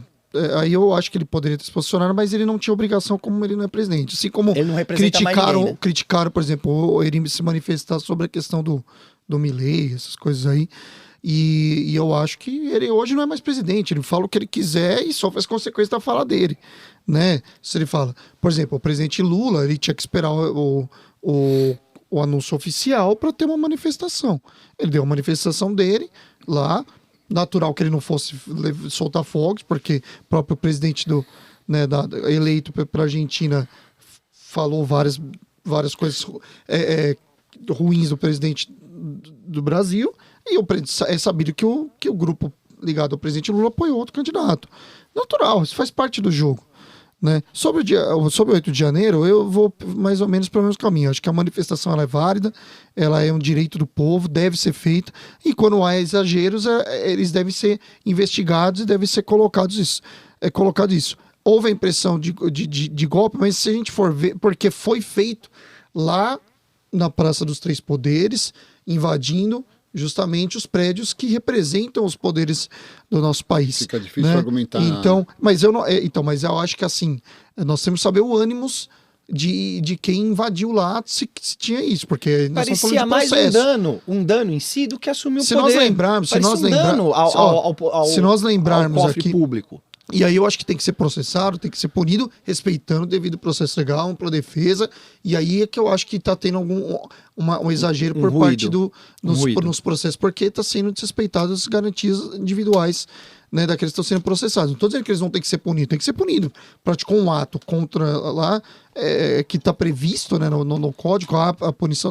Mas se nós formos lembrar lá naquelas manifestações de 2013, na época do governo Dilma, que foram feitos na Paulista, aquelas movimentações no país inteiro, tudo, né? Que quebraram vários prédios, quebraram no Paulista, tudo. Eu não vejo que aquilo lá era uma manifestação de golpe para tirar presidente. Eu acho que era uma manifestação que se exacerbou, que passou do limite, que as pessoas têm que ser presas, tudo, que aproveitaram e que danificaram e fizeram determinadas situações e que, de certo modo, ultrapassaram qualquer limite. Eu acho que manifestação contra o governo, contra atitudes, né, que mostrarem insatisfação contra o governo, que foi até no ano seguinte, com a eleição, foi mostrado até nas urnas, quase que a presidente Dilma não foi reeleita, né? Isso é demonstrar, porque nas outras vezes todos os presidentes tinham sido reeleitos, e agora o Bolsonaro foi o primeiro presidente que não foi reeleito, que é justamente o que você falou do Milei. Se o Milei colocar tudo, é capaz de até as pessoas que votaram nele não votarem de novo. Porque também a eleição do Bolsonaro tem aqueles que são realmente, né, ligados ao movimento, ao Bolsonaro. Ele tem que respeitar um líder que caminhou, como o presidente Lula provou mais uma vez ser um líder do movimento que ele ocupa. Ninguém é presidente da República 3 vezes à toa. O cara saiu da cadeia. E ninguém é presidente de nenhuma forma se não tivesse liderança. Então, ambos são líderes, e foi uma oposição grande. E eu acho que o próprio resultado da eleição, ela não mostra nem que um tá tão certo, nem que o outro tá tão errado. Porque foi tão disputada que essa polarização que é complicada, mas foi o primeiro presidente que não foi reeleito. Inclusive, administrar um país com essa proximidade de votos não é fácil. Não é difícil, é complicado. Não está sendo tão fácil, acho, quanto como ele imaginava. Ele imaginava no início da década de 2000. Que foi também, mas você vê, a eleição do Lula lá em 2002, eu lembro porque eu fazia faculdade, estava no primeiro ano de faculdade na PUC, e a PUC sempre foi uma faculdade totalmente de esquerda. Sim. Sempre foi. Então, eu tinha carro elétrico na frente da faculdade no dia seguinte da vitória do Lula. Mas era também uma manifestação, acho que do povo brasileiro naquele momento, de vários governos que eram de caráter mais à direita, que queriam a entrada de uma possibilidade de um novo caminho. E que foi, até que o Lula usou muito isso na campanha dele lá em 2002, que eu lembro. Mas voltando a falar de 8 de janeiro, eu acho que é bem a questão, que é as pessoas muitas vezes acham que só tem direitos e não tem deveres. Então, você está se manifestando, você tem que saber que você tem que se manifestar de forma regrada, de forma a respeitar o próximo, de forma a respeitar os símbolos, de respeitar a propriedade privada, a propriedade pública, tudo. Se você exacerbou, você vai ter que responder aos processos dentro da sua respeitando a legalidade e a ampla defesa. Né? E eu acho que é aí que talvez hoje os processos... É muito difícil a gente, sem acompanhar os processos, saber como que eles estão. Então eu vou fazer eu vou dar uma de advogado da acusação. Advogado do diabo. Não, da acusação. Eu sou advogado do governo que acusa... Você é o promotor, você é o Ministério Público. Vai dar um de Ministério Público. E eu falo o seguinte, que aqueles acampamentos estavam bem organizados com banheiro químicos. E a placa... E era comum ouvir pedir para o exército entrar e assumir e tomar conta. Isso é fato. E tinha gente pedindo até para extraterrestre vir entrar no... Aí que eu quero chegar. Então, aí chegando e tal, não sei o quê, golpe, não, vamos derrubar, acusando as urnas, vamos tirar esse bandido e não vamos aceitar as eleições. Eu estou te provando aqui por A mais B que aconteceu esse tipo de coisa. E estavam na frente dos quartéis pedindo, por favor, saia, entra lá. Meu filho estuda do lado do tiro de guerra de Santo André. Foram semanas ou meses lá. Então aí chega aqui, aí o presidente que ele não foi deposto, ele perdeu nas eleições, não se comunicou durante esse tempo todo. Não falou para as pessoas, não, democracia, tal, perdemos, tal. E pegou e foi embora para os Estados Unidos. Estou aqui acusando, pelo amor de Deus, né? Eu sou só o promotor, advogado de acusação. E ele foi embora. Ele foi lá para os Estados Unidos. E pau comendo ali, aqui no Brasil. E placa, golpe, meu líder, Bolsonaro, e sai uma fake news, a mulher sai, ajoelha no chão, começa a chorar, graças a Deus e tal. Eu vi essa cena. Você viu que coisa? De pedra. E os caras andando, marchando. A vergonha passou no crédito e no débito. Meu Deus do céu. E ele não se comunicou. E aí chega dia 8 de janeiro, quando os ânimos não aguentavam mais, estavam lá há meses, barracas bonitas, bem feitinhas, bem confortáveis, banheiro químico, pedido de golpe, pedido de não sei o quê, e tal, e babá. Quando os ânimos não aguentavam mais, as pessoas entraram nos prédios maiores que simbolizam o nosso poder da democracia, claro. Simbologia. Sentar no Supremo, na corte máxima, e começar a quebrar tudo. Pegar a cadeira do Alexandre de Moraes, jogar lá fora. E pedindo golpe. e pedindo retorno. E o presidente Bolsonaro... Eu não consigo Mas, Ali, vamos lá. Desculpa, você não terminou o raciocínio, mas... Não, mas é isso mesmo. Acho que você entendeu o que eu quero dizer. Mas vamos lá. Então, eu acho que o Bolsonaro, a culpa dele foi pela omissão, então. Mas porque não foi ele que comentou tudo isso. Ele gostou porque a omissão dele inflou mais a turma de maluco que imaginava que isso fosse um golpe. Então, muitos daqueles movimentos, as pessoas que estavam lá, imaginavam que seria um golpe. Mas o golpe, para existir golpe, você tem que estar orquestrado por alguém. Não foi orquestrado. O Bolsonaro foi omisso. Ele não orquestrou o golpe. Ele gostou da projeção que isso estava dando. O resultado, putz, olha isso. Oh, Bolsonaro inflou. Então, acho que é muito... Mas quem orquestrou o golpe? Uma outra pessoa do escalão, de algum alto escalão do exército, que também se simpatizava com isso, mas que também não orquestrou. Falando nisso, ontem foi a primeira decisão do Tribunal Militar, que é punindo, né, criminalmente um membro do... Que tinha sido exonerado fomentando... e recebeu fez vídeo, tá o vídeo lá falando tudo. Né, foi condenado a 1 mês de prisão pelos ditames do Código Militar, né? Mas o que eu estou dizendo, gente, isso a gente tem que... Então, os processos têm que ser feitos. Aqueles que exacerbaram e falaram, tudo, tem que ser... Eu acho que, assim, é muito complicado para qualquer um de nós. É difícil. Conseguir ter a certeza de que houve uma orquestra, tal, tudo, não sei o quê. Aquelas pessoas lá... E agora, eu acho assim... Coitados, eu acho que eles foram... Desculpa, eu acho que eles foram induzidos ao erro.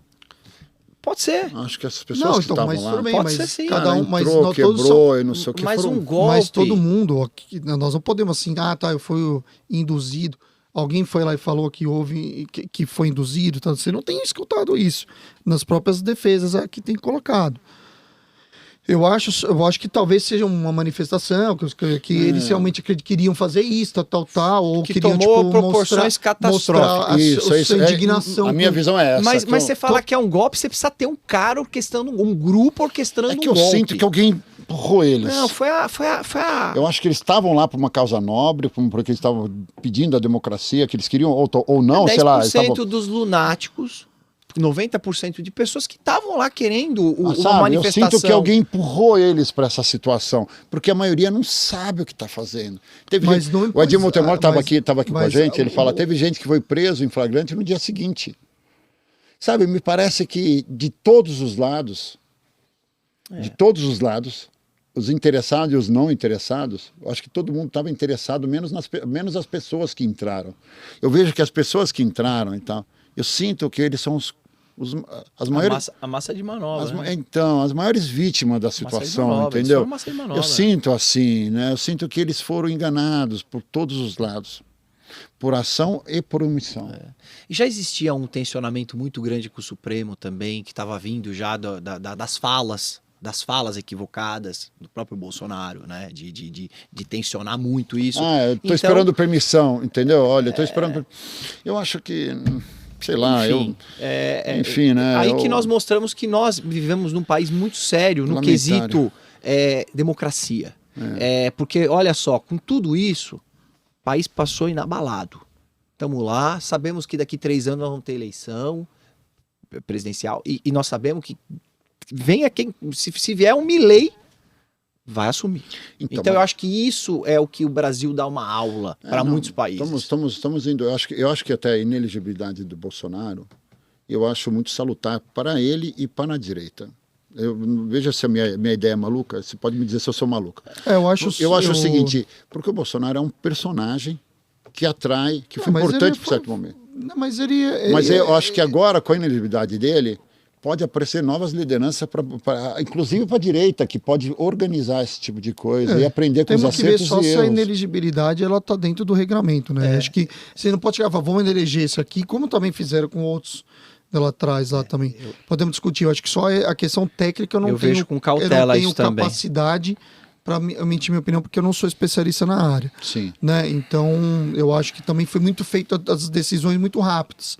Porque num momento assim de faltou, ou talvez... Mas eu acho assim, ele está inelegível, praticamente se ele for inelegível. Eu acho o seguinte, que dentro do lado da direita mas acho que a gente não pode, tem nomes importantes. Mas eu acho que a gente não pode, tipo, como você disse, a gente não pode querer tirar alguém para os outros aparecerem. Não é isso que eu estou dizendo. Não, veja bem, eu acho que eu não me fiz entender. Eu não gosto, eu acho que a gente precisa mudar um pouquinho a forma de se fazer política. Então, o Bolsonaro entra da mesma forma que entrou o Milei, é um momento de raiva e não sei o que, tal, e o cara falava as coisas, dava os fora lá e tal. Eu era um fã do Bolsonaro como deputado, gostava das coisas que ele falava e tal. Você entendeu? Mas eu acho que é o seguinte, ele entrou num momento de raiva que os grandes partidos estavam em decadência, o PT em especial estava muito ruim, né? O momento da Lava Jato e tal. Então, entra o Bolsonaro como uma mudança, né, como um cara que chegou lá para chutar tudo e tal, não sei o quê. Eu acho que isso foi importante em certo momento, mas eu queria ver nomes bons aparecendo e aí ver se a gente aprende a votar no currículo. É o que mais a gente quer como cidadão. Você entendeu? No currículo. Então eu acho o seguinte, dentro da direita tem nomes muito bons para entrar no debate. Mas será que será que o caminho é torná-lo inelegível? Sabe por quê? Eu acho que sim, porque a gente não aprende. Se tiver dentro do... Assim como o presidente João Paulo falou, eu não sou entendido no aspecto, eu não sou, não milito na área eleitoral, mas olha, nós tivemos uma presidente, e eu também não quero discutir se isso foi correto ou não quero entrar nessa dividida, e não vou entrar, mas ela sofreu impeachment. Ela não ficou inelegível. Ela não ficou inelegível, lá atrás, né? Como o Collor ficou. Ela não foi inelegível, ela sofreu impeachment. Eu não quero falar se foi correto o impeachment dela, eu quero trazer para o pessoal entender, cada um faz a sua análise. Ela sofreu impeachment. Impeachment é a situação máxima de ruptura. Ela sofreu impeachment. Mas foi... Não estou discutindo se foi incorreto ou foi correto. Foi uma pedalada. Ela sofreu impeachment. Ela não ficou inelegível. Aí nós estamos falando de um presidente que terminou o mandato dele, e ficou inelegível, eu queria entender um pouquinho melhor isso. Tudo bem, pode não ser justo, né? Não, o que me preocupa pode não ser são os dois pesos e as duas medidas. Qual que é a legalidade disso? Mas ele não merece ser presidente da República. A urna vai decidir. Mas não é isso que eu tô dizendo. A urna vai decidir. Não, eu estou falando assim, concordo com o senhor 100%, que não parece... Você está dizendo a consequência do fato dele estar inelegível. Você diz que a consequência... Pelo menos vai surgir um outro para ocupar o lugar dele. Você entendeu? Inclusive o Bolsonaro pode ajudar eles a ser eleito, mas assim... Porque aí que vem as prévias, né? É isso que eles têm que fazer a lição de casa. Mas eu me preocupo sempre com questão... Sabe, olha, quem estará no poder, estará com o poder na mão. Então, nós precisamos de uma oposição correta. Então, o Brasil sente sede, fome e necessidade de uma direita organizada, que não fica de lacrador falando besteira. Mas, Ali, eu acho que Tarcísio está vindo aí com nome bom, o cara é técnico. Você tem a Tereza Cristina, aquela mulher, eu sou ex-ministra da Agricultura, sou fã dessa mulher. Você entendeu? Essa mulher aí é uma mulher de respeito. E vem grandes nomes, eu acho que é bom para a democracia. Mas, Ali, quando você impede o Bolsonaro de se candidatar por conta da ineligibilidade, você acaba querendo trazer essa oxigenação, de trazer uma outra pessoa para representar a direita, a fórceps. Eu acho que isso daí a população tem que entender. Eu acho que o partido político tem que ter suas prévias. Nós estamos falando aí do Trump voltando. Não sei se vai voltar. Mas ele vai... Eu acho um retrocesso, toda volta eu acho um retrocesso, mas tem que oxigenar, tem que trazer uma pessoa, uma novidade, mas querendo ou não... colocar um limite para isso, Você vê que essa discussão é uma discussão mundial. A gente está falando do país mais desenvolvido do mundo, que está vivendo as mesmas agruras que a gente está vivendo. Então, eu acho que essa que é a questão. O que me preocupa é uma decisão dessa questão da ineligibilidade, a legalidade disso, o clamor, justiça e clamor não combinam. Então, é isso que eu vejo com muita cautela. Eu só acho que a direita pode aproveitar o momento para se organizar melhor. Essa que é a ideia, entendeu? Você gosta de ficar... não aguento essa turma, cara. O pessoal fica... Você viu? O pessoal da direita, eles entram lá na Câmara assim, ó, com o celular na mão, entrando em comissão para fazer briga, para fazer um TikTok legal. Cara, e tá na hora deles... Eles têm nomes bons. Eles precisam dar espaço para esses nomes. Eu acho isso. O pessoal de centro-esquerda e esquerda está melhor organizado. O Brasil precisa de uma direita organizada. Essa é a minha visão, entende? Então... legal ou ilegal o que aconteceu, a direita, minha opinião, deve aproveitar o momento. E olha, que fique claro, eu nem sei se a questão da ineligibilidade do Bolsonaro é diferente da questão da Dilma, que não se tornou inelegível, tá? Eu só estou trazendo a discussão que aos olhos do homem mediano, é difícil você entender que uma pessoa que sofreu impeachment... poderia disputar as eleições no ano seguinte, e a pessoa que, ou logo em seguida, acho que ela pegou um tempo pequeno de ineligibilidade. Não teve ineligibilidade. Não teve, né? Ela fracionou, teve aquela questão. E uma pessoa que terminou o mandato. Ela foi candidata ao Senado, por Minas Gerais perdeu. Não, a palavra fazer sentido no Brasil não faz sentido. No mundo, Ali. Não faz sentido. Ela foi, acho que o impeachment da Dilma foi quando ela estava... Foi no segundo ano do mandato dela, no começo do segundo ano do mandato. Foi no primeiro terço, né? Do primeiro tinha um ano e pouco de segundo mandato. Eu acho que é uma questão muito complicada. Acho que as coisas aqui no Brasil não funcionam de uma forma linear. Nós estávamos começando no programa, a gente falou que possível, Barroso fala, chama o julgamento como uma loteria, né? Ele usa o termo loteria, não é isso? É um jogo que pode ganhar, pode não ganhar. Como assim? Você ganhou, você já fechou o negócio, e a gente volta e o cara quer reverter. O que a gente precisa agora é de um representante que acalme os ânimos. A gente precisa disso, não um que põe a lenha na fogueira. Porque isso aconteceu muito no governo Bolsonaro. Então, a gente precisa de alguém que acalme um pouco. Acalme as instituições, porque acalmando as instituições, você vai acalmar a população. Eu acho que é isso que a gente está precisando um pouquinho. E arregaçar as mangas e trabalhar. Eles precisam trabalhar, nós precisamos trabalhar. A verdade é essa. Eu não aguento mais ouvir besteira de internet, pelo amor de Deus. Temos aqui, já foi 1h30, tá? Foi bem gostoso. Legal, né? Eu queria deixar um último espaço para vocês falarem, se você tem alguma mensagem. Aí se quiser falar diretamente, ou se quiser falar olhando para a câmera. E aproveito aqui para agradecer a presença de vocês. E pedir aí para todos que sigam aí o nosso canal no YouTube, no Instagram e no TikTok. Tá bom? cafécombolo.com. Ali agradecer, antes de mais nada. Cafécombolo.podcast. Falei errado, meu próprio podcast. Eu já sigo. Mas primeiro agradecer o convite, né? A oportunidade de estar aqui ao lado do presidente do colégio, né, de presidentes que a gente faz parte, o presidente Bertanha, um amigo da OAB São Bernardo do Campo.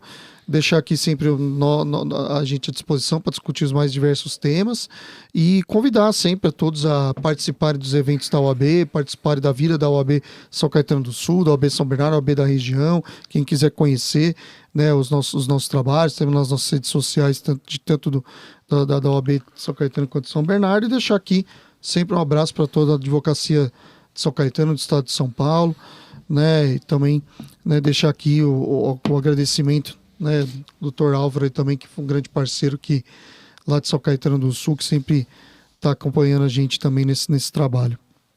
Agradecer, importante estar aqui. A OAB precisa ter voz. Nós estamos falando de duas sessões de suma importância, numa região de suma importância, de mais de 25 mil advogados, o ABCDMRR. Feliz demais de ter recebido o convite, feliz demais de estar ao lado do presidente João Paulo, presidente de São Caetano, que uniu São Caetano e que eu aprendo muito com ele em questão de gestão, também aprendo muito com o Ricardo Alburrisque, de Ribeirão Pires, que já está vindo de outro mandato, assim como o Renato, que foi vice-presidente da OAB de Diadema, agora é o presidente, o Renato Figueiredo, o Joselito, então, que 3 mandatos já na OAB Mauá. Então, são pessoas que trazem muito laço. O Leonardo Dominichelli, que também era vice-presidente da OAB de Santo André, agora assumiu a presidência, e que as 6 cidades estão fazendo uma belíssima gestão, as 6 subseções estão fazendo uma belíssima gestão, e eu aprendo muito com todos eles. Então, para falar um pouquinho da OAB de São Bernardo, peço que todo mundo siga a OAB SBC, OAB.SBC, nas redes sociais, no Instagram. A gente tem um canal do YouTube, a gente também tem o nosso podcast, e com as comissões temáticas, então, o imobiliário, tributário, essa reforma tributária, consumidor, que nós tivemos agora esse problema da Enel, falamos bastante sobre isso. Então, peço para a população, em geral, seguir a OAB para ficar mais próximo da OAB, para entender quão necessário é a OAB estar presente no dia a dia da população de São Caetano, de São Bernardo e assim por diante. E que aceito o convite para falar dos temas aí, importante demais. Legal. E vamos seguir o jogo. Muito Obrigado bom. Pelo convite e a oportunidade de estar aqui. Eu agradeço, e antes de finalizar, eu esqueci de ver o meu celular e o doutor Marcelo Lazuri mandou algumas perguntas. Marcelo, um abração também, eu podia esquecer de falar. Marcelo Lazuri, abração, estou esperando você para tomar um café na OAB, viu? Maravilha. É que ele teve algumas ações para cuidar hoje, ele se preparou e acabou não conseguindo pedir desculpa. Entendi. Que ele precisava. Advogado, vocês têm Faz parte. Não tem horário, né, para você advogar. Ele fala o seguinte, que gostaria de saber sobre a opinião dos presidentes sobre as eleições indiretas presidenciais nacionais da OAB e se são favoráveis ao modelo.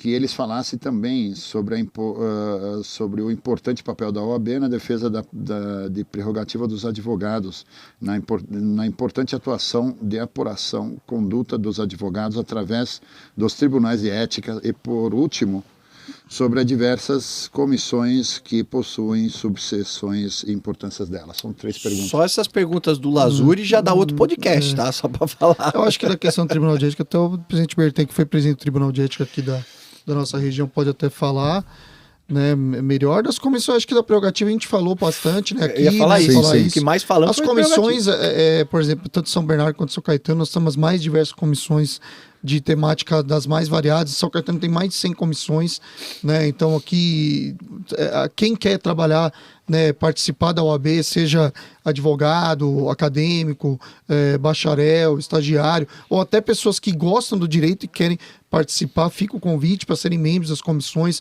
Nós temos diversas comissões, acho que tanto nos sites aqui das OABs, nós temos aqui a possibilidade de você ver lá a atuação, e a atuação sempre é difundir aquela temática que está dentro das comissões, e outras têm trabalhos mais permanentes, como Comissão de Assistência Judiciária, Comissão Mulher, Comissão de Ética, Prerrogativas, Ação Social, que são comissões que têm atuação mais, né, permanentes, né?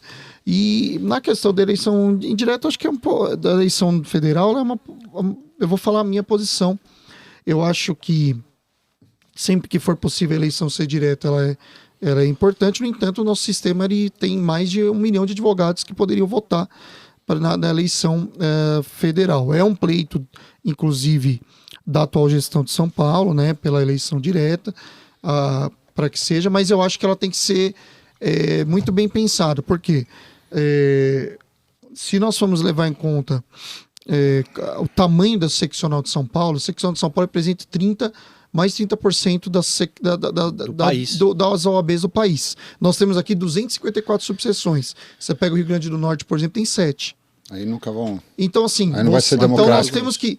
Essa discussão ela é muito válida. Não só pelo sistema ser de votação direta ou indireta.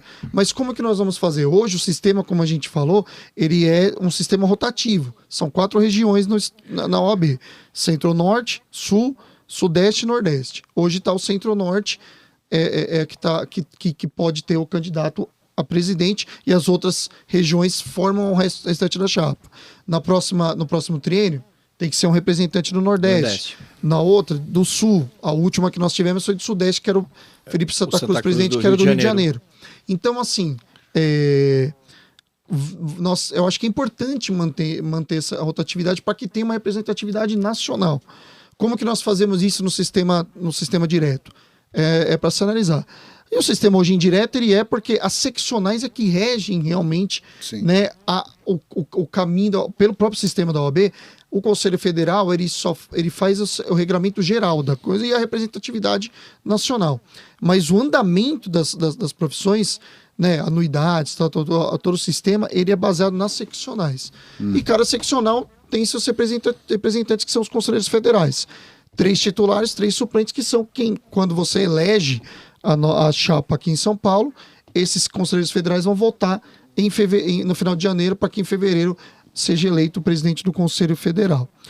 É uma discussão aberta. Eu acho que sempre que for possível é interessante que seja direta a eleição, só que a gente tem que modular para verificar como que a gente vai fazer isso. Eu concordo com o presidente João Paulo pelo seguinte: se você for fizer uma enquete com a advocacia, vai dar uma maioria esmagadora que eles opinam pelas eleições diretas. Pode perguntar para qualquer advogado que você vai entrevistar aqui no seu podcast, eleições diretas. É óbvio, sempre você ser eleito, você vai ter que gastar sola de sapato para explicar para a advocacia do país por que você merece estar lá ocupando o órgão máximo da OAB, o Conselho Federal. Mas existem questões que precisam ser trazidas à baila, aqui discutidas, porque exatamente isso.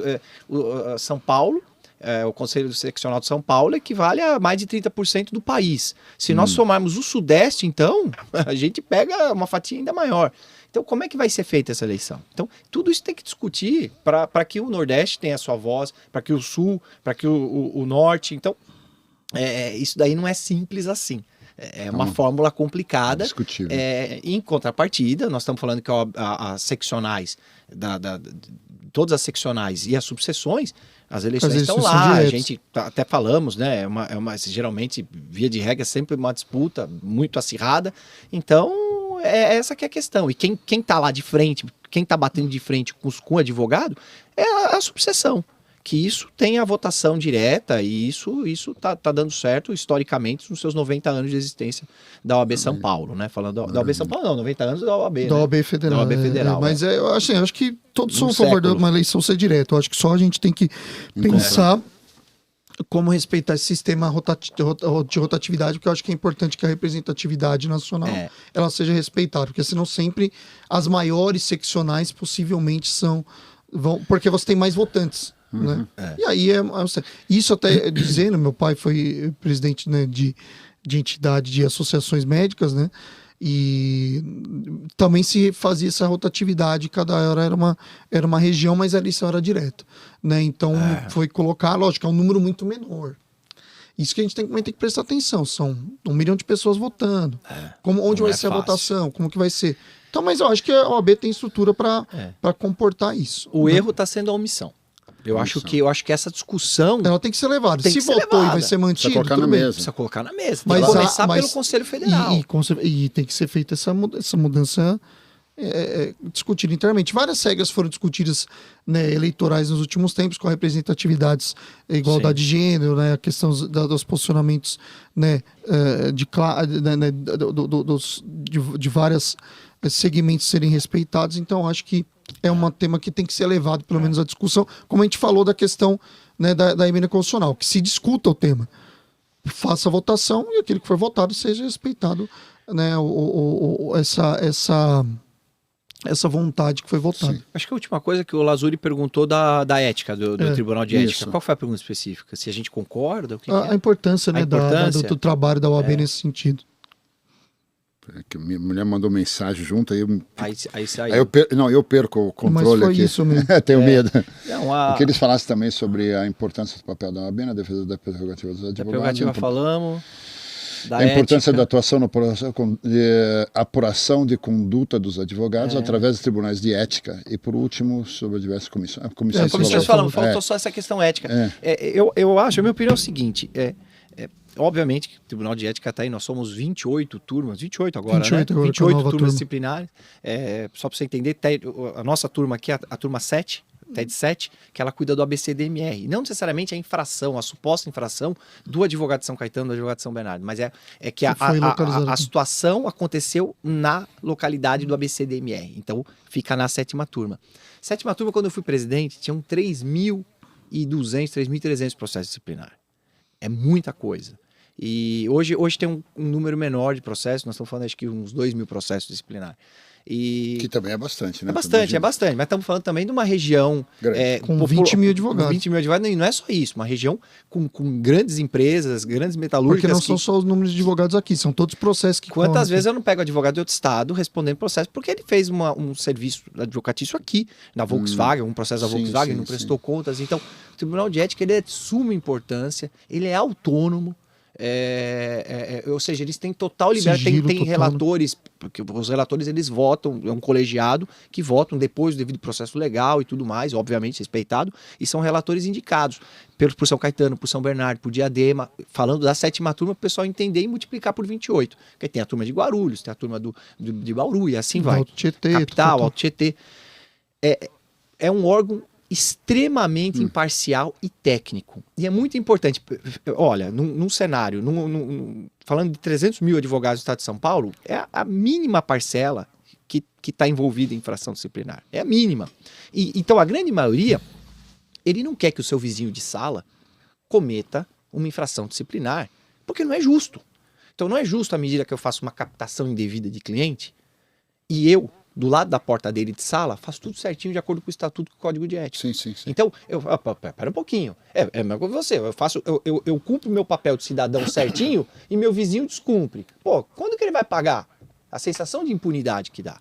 Então, mas deixar bem claro, o Tribunal de Ética não está para punir. O primeiro caráter dele é o pedagógico, é fazer você entender, não é assim que se faz publicidade. Publicidade pode, mas você não pode fazer essa propaganda exacerbada, essa promessa de resultado. Quantos advogados, frise que é uma parcela mínima, mas quantos advogados não vêm na frente da câmera e fazem uma promessa? Me contrata que você está fora da cadeia em 24 horas. Você não pode prometer isso. Você é o meio, você não é o fim. Então, é isso que a OAB preza muito e que isso vai até diferente de alguns outros sistemas, como por exemplo na América, que eles prometem, eles põem outdoors, comece a viver, divorcie-se. É assim mesmo, o negócio é louco. É mercantil, né? Mas é mercantil mesmo, e tem mercado aberto na bolsa, os escritórios, é diferente. O capital aberto na bolsa. Agora, o Brasil não, o Brasil ele tem, e eu vou te falar, eu sempre, fazendo um resumo que levaria um podcast para falar um pouquinho sobre isso, mas eu sempre falo principalmente para os jovens advogados, a OAB está aí para defendê-lo quanto a isso, porque será que se a gente puder fazer... Estou citando um exemplo, a propaganda indevida. Sim. Será que se puder tudo, quem vai se dar melhor? O escritório de um advogado só? Ou o escritório com uma banca enorme na Faria Lima, na Juscelino Kubitschek, onde ele consegue estar na melhor emissora no horário nobre? Eu não consigo. Então, se puder tudo, os grandes vão dominar o mercado. Então, é isso que a OAB quer. A OAB quer as mesmas regras, com discrição, E assim vai, porque esse é o requisito da advocacia. Então, olha, estou falando, mas tem coisas drásticas, a questão da apropriação, prestação de contas, o advogado não comparecer numa audiência prejudicar a parte. Devolução de autos. Retenção de autos que não devolve, e com isso você prejudica, que o processo também não anda. Então, ó, quantas coisas, nosso estatuto, que essa lei federal que eu citei lá atrás, é uma das mais complexas e das mais abrangentes de legislação que existe disciplinando sobre uma profissão. Eu sempre falo isso, o João Paulo, o presidente João Paulo, acho que nem aguenta mais falar, mas eu sempre falo com muito orgulho. O médico, que é uma atividade para se orgulhar, ele não tem uma lei própria falando sobre as providências do médico. O dentista não tem uma lei própria, é um regimento deles, feito por uma turma de médico, uma turma de dentista, uma turma de cirurgião plástico, e assim vai. Nós não, nós temos uma lei federal disciplinando o nosso estatuto.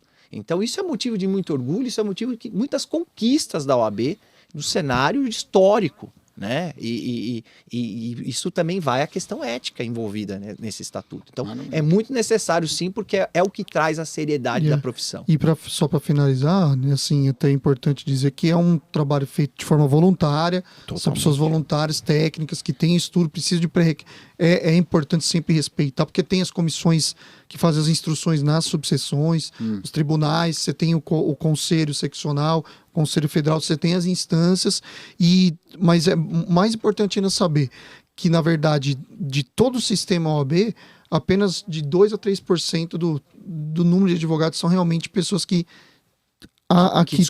descumprem esses ditames éticos, né? Porque pode se falar muito assim, tal, por exemplo, apropriação indébita, isso aí é punido severamente pela OAB, punido severamente, a pessoa pode ficar suspensa até devolver o dinheiro e até prestar contas aqui da devolução do dinheiro. Então, se ela ficar 20 anos sem pagar, ela está suspensa para atuar, ela não pode trabalhar. Muito obrigado, pessoal que está nos assistindo, agradeço profundamente, eu acho que hoje foi bem legal.